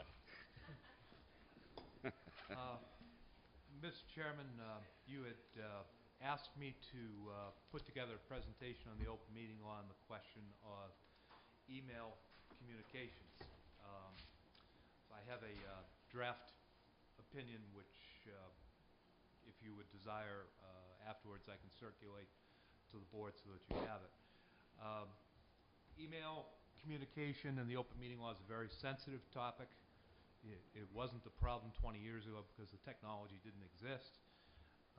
Back then the problem was telephone calls and leaving messages on answering boxes and stuff like that. But the whole approach on email communication is it's not about restricting freedom of expression. The open meeting law is not about keeping people from expressing important policy viewpoints. It's about making sure that your opinions are channeled through acceptable channels, and that nobody suffers any harm from channeling it, so that the important points that you're going to make don't get lost in some sort of legal challenge. Now, I've reviewed the Attorney General guidelines. I've reviewed the Open Meeting Law, Chapter 30A, Section 18 through 25. And if I may, I'll just present my findings to you. I can't promise that it's going to be an exciting presentation at 10:30, but here we go. I think we got about 10 minutes because Well, we're out of tape. Cut it short. Well, Okay. oh, I can go longer no, then. please. All right. I write, you've asked for an opinion regarding the application of the open meeting law to electronic communications between members of the Board of Selectmen. Specifically, you ask whether the open meeting law prohibits email between a quorum of the members of the Board of Selectmen. In my opinion, email or other communication exchange sent or received by or among a quorum of the Board of Selectmen outside of a properly posted meeting violates the open meeting law if the subject matter of such communication relates to substantive as compared to ministerial matters. Thus, regardless of whether a substantive communication happens concurrently, such as an email addressed to all members of the board, or serially, such as an email between two selectmen then forwarded to a third, or fourth, or a fifth, if the communication has reached a quorum of the members of the board outside of a properly posted meeting, a violation of the open meeting law most likely will have occurred. The new version of the open meeting law, which took effect on July 1st, 2010, contains a definition of deliberation, which specifically includes a reference to email as follows, and I'll just cite from the statute. An oral or written communication through any medium, including electronic mail, between or among a quorum of a public body on any public business within its jurisdiction, provided, however, that deliberation shall not include the distribution of a meeting agenda, scheduling information, or distribution of other procedural meeting or distribution of reports or documents that may be discussed at a meeting, provided that no opinion of a member is expressed. So the question is, how do you interpret that definition of deliberation? Case law will eventually develop a pathway to interpreting the new open meeting law. Until that time, we may look to current Attorney General guidelines, as well as common law interpretations of analogous provisions of the previous version of the open meeting law. With respect to email, the Attorney General now advises as follows, and this is off of the Attorney General's website. The open meeting law defines deliberation as an oral or written communication through any medium, including electronic mail, between or among a quorum of a public body on any public business within its jurisdiction. Distributing a meeting agenda, scheduling, or procedural information or reports or documents that may be discussed at a meeting will not constitute deliberation so long as the material does not express the opinion of a member of the public body. Email exchanges between or among a quorum of members of a public body discussing matters within the body's jurisdiction may constitute deliberation, even where the sender of the email does not ask for a response from recipients. And then that's the Attorney General advisory. I go on to write, this interpretation is consistent with guidelines issued by various district attorneys and the Attorney General concerning the previous version of the open meeting law. They consistently took the position that an exchange of email concerning substantive matters among a quorum of members is a deliberation occurring outside of a properly posted meeting. Although district attorneys initially found a violation only if a member responded to an email sent to a quorum of the board, that position evolved to the point where they believed that even receipt of an email of a substantive nature by a quorum of the members of a governmental body, regardless of whether a response is made, constituted a violation of the open meeting law. This appears to be the position that the Attorney General has adopted in interpreting the new open meeting law. As to exceptions, there are a couple of them. First, the long-recognized exception to the requirements of the open meeting law that boards may undertake ministerial matters, such as scheduling meetings or requesting the inclusion of agenda items without holding a posted meeting. And then I cite to a case, Pearson versus Board of Selectmen of Longmeadow, in which the court recognized that ministerial tasks to be addressed in an open meeting law would cripple a board's ability to accomplish any business.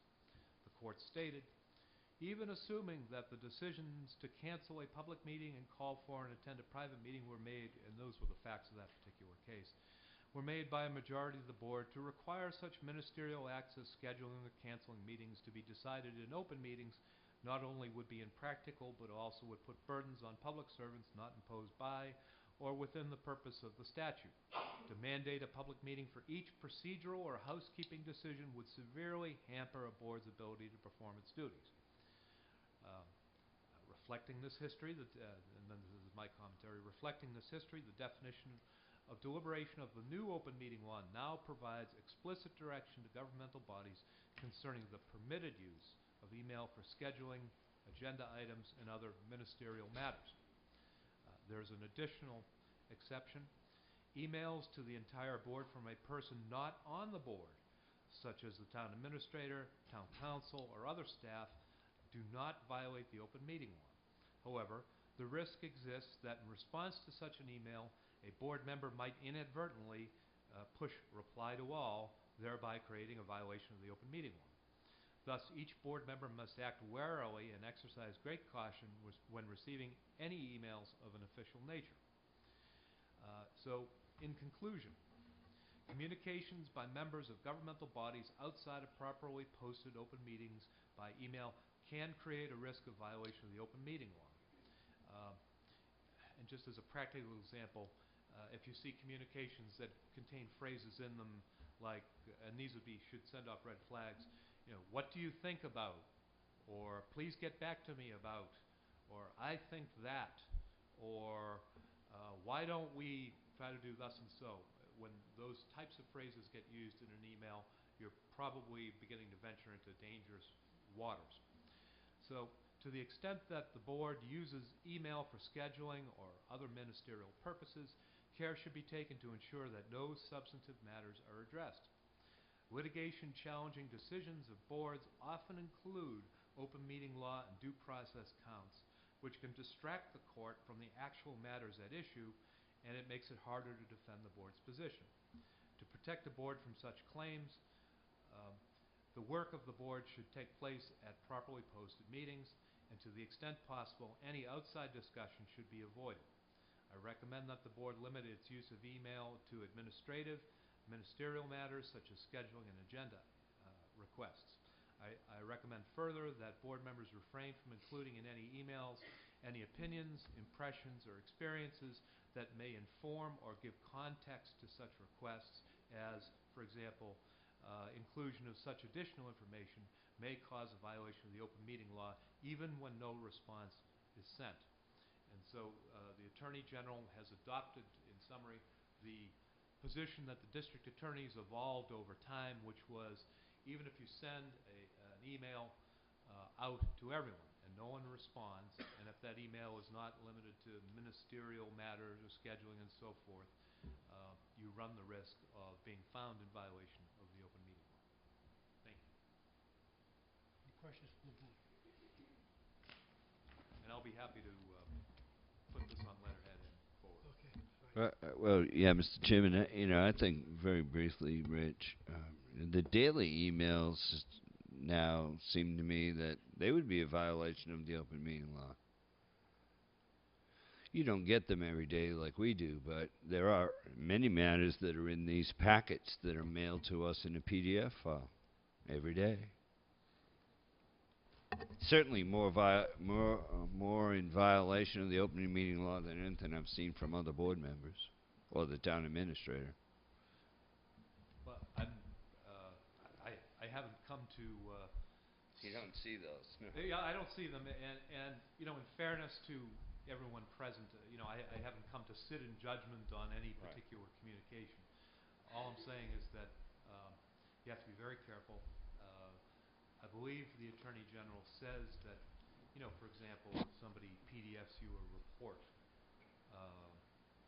you know, that's fine. You know, when you view email as a substitute for the old-fashioned way of doing it, you know, for example, when I was a selectman, where you know, every selectman had a basket in the selectman's office, and you went in every day or every couple days, and you got your documents out of the basket.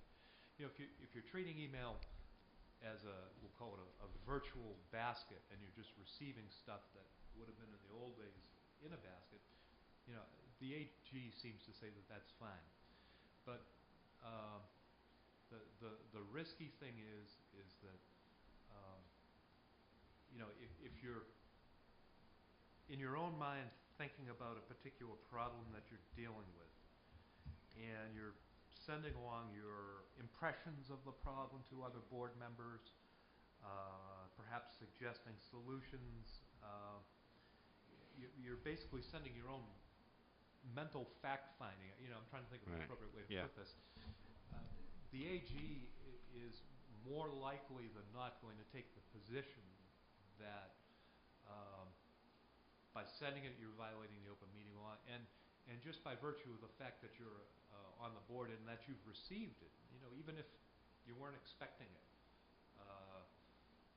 even if you had a spam filter on your computer that failed that said, I'm not getting emails from that Bowen guy, all those things, it's a problem, and the AG says technically you're in violation. So it's a real tough one. I can tell you it's something that I deal with in my own house. My wife is on a school committee, and I don't think my newspaper reporters come here, so I don't think I'm burning anybody in the household, and if I am, I'll pay for it tomorrow. But I'm always mentioning to my own wife on the school committee, be very careful. This is a problem. 10 years ago, the AGs would have said no problem, but they've evolved it and they've made it stricter. So I think we just all have to be sensitive to that. That's all. Thanks. Any other questions? I do, Mr. Chair, just briefly. So, Mr. Bowen, if I wanted something on the agenda and just sent it to the chair and didn't give my opinion, just said, please put this sewer, this street issue, whatever it is, please put this stop sign on the agenda as soon as possible. That's not a violation. That's right. But if I put my opinion that, our constituents have been calling me, this is really important, this isn't something that we should ignore, and I sent it to the entire board, not just the chair, and said this needs to be on the agenda, that is a violation of open meeting law. Yeah, I think at that point, 10 years ago that would have been fine. I think nowadays with the way the AG is looking at the open meeting law and interpreting it, and it's right on the AG website in terms of recommendations, yeah, you're on the slippery slope. So for example, I was very interested when there was the discussion of the library members, and I know Selectman Winslow was saying that somebody had sent along an application and she was going to forward it to the board later on. You know what? I think that's fine, because what Selectman Winslow is doing is that's basically an agenda item that you're going to have to take up, and that's informational. Presumably, it's not going to say, I think this one and that one are great and that one's no good. I mean, that's not what I heard, and that's not what's going to happen. So when Ms. Winslow sends that email to you, that's in the nature of scheduling and taking care of agendas. But once you get into the position of expressing opinion to your fellow board members, it becomes dangerous. Now, that's not to suggest, and I certainly would never want to suggest, that a board member can't express his or her opinion in a public forum, at this meeting, through the press. That's all wide open, because it's out in public view. It's just, the electronic transmissions, that it's an issue. And I just wanted you to be aware of it. Mr. Chair, I mean, I honestly think that, there's some board members that have issues with email, and maybe we need to not have email. I mean, it's great for the public and it's convenient for us, but if this is going to be a problem, then I think we should consider turning the email accounts off. Mr. Chair, I think that's a little bit extreme. No, I don't think it's extreme. Yeah, it is, because I think we make our own problems. So we just got to be more cognizant of what we're doing. Mr. Chair, I think that all of us try our very best to be as considerate of each other as we possibly can. The fact that other selectmen may be communicating with you about issues or with the town administrator about issues that the rest of the board may not be aware of is a problem to me. So if you can't enlighten the entire board to an issue that's been brought to your attention and we're going to start communicating, I have an issue with it, and I think maybe not tonight, it's late, but at some point I think we need to address the overall issue of it in a more detailed forum. Yeah, in fact, I think it will be brought up sooner than later, but that'll be it. Any other questions? If not, thank you very much, Mr. Thank you, Mr. Chairman. Bowen. Good night. Mr. Campina. Can you do this in 10 minutes?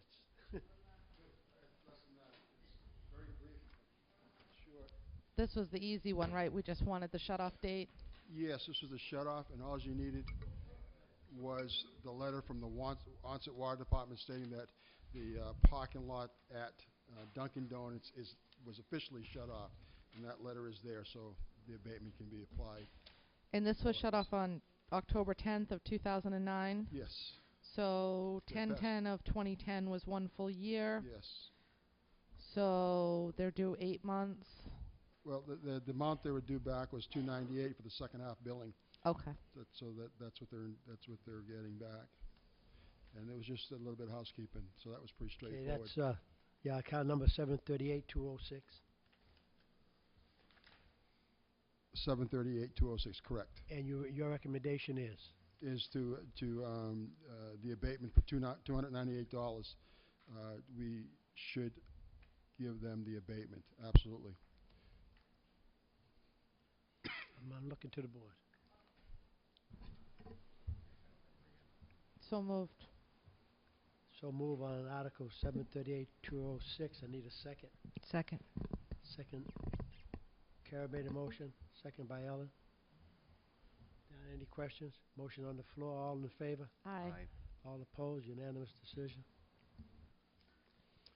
And I think the other thing was we have the second half omitted billing, and those are simply folks that couldn't be billed for the entire half. It was prorated stuff, so they're billed separately from the regular committed billing. So, excuse me, that second half omitted billing. So it's just a matter of we get the bills out with your approval, we'll commit it and get the bills out. Any question from the board? Yeah, motion. Motion to approve the second half omitted commitment for the FY11 sewer user fee. Motion by Mrs. Winslow. Second. Second by Mr. Snyder. Any questions? No question. Motion on the floor. All in favor? Aye. Aye. 4-0-0. Motion to adjourn. Wait, I think we have. Wait, we have 2 more, don't we? Sorry. No, we're done. I just want to give one quick brief statement. Tomorrow afternoon, I'm meeting with Tech Environmental. They're our odor consultant. Also, Department of Environmental Protection. We have 2 neighbors on Linwood Ave that have had it with odors. It's been a 5-year problem for them. We're doing all we can. So, to me, the best thing to do at this point in time is to bring in an expert to do an odor quality of the area. Let's look at the impact that we really have, and then we can move forward, because one of them has threatened to obtain a lawyer and move forward. So I think the best interest of the community is to get an expert in there now and figure out what is really going on. And you said that meeting is tomorrow? Tomorrow. It'll be at 2:30 tomorrow at the treatment plant. Tech Environmental. The gentleman coming down is Michael Lannon. He's a principal in the company. He is a leading expert witness, part of the top 3 in the country.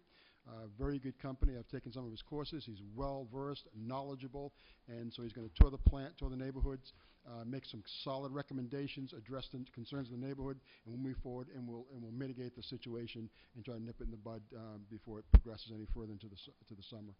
So I just wanted the board to be aware. Okay, thank you. So if you see something, I don't want you to be blindsided, so I'll be working on that tomorrow. And we're all set for Saturday. And Saturday, we're all set. The letters have been out. They were sent out last Thursday. So we're ready for Saturday. I have, and I'll leave it with you, Mr. Chairman, the letter from Mr. Hicks, the attorney, is his actual cost, so you can add that to your file, along with CDM costs and the whole 9 yards. I'll leave that with you. This is the original. I have a copy. I'll leave you with the original. Okay. So you can add that to your... I'll make sure I turn it in tomorrow morning. Okay, but I want you to have the original, and then we'll be ready for Saturday's meeting. Everybody's there. We have the hall the hall, down in Town Auditorium. Hall, and we'll be there at 10 o'clock. See you all then. Okay, thank you very much. Thank you. My pleasure. Appreciate your Motion. time. Motion to adjourn? Motion to adjourn. Second, all in favor? Aye. All opposed? Motion made.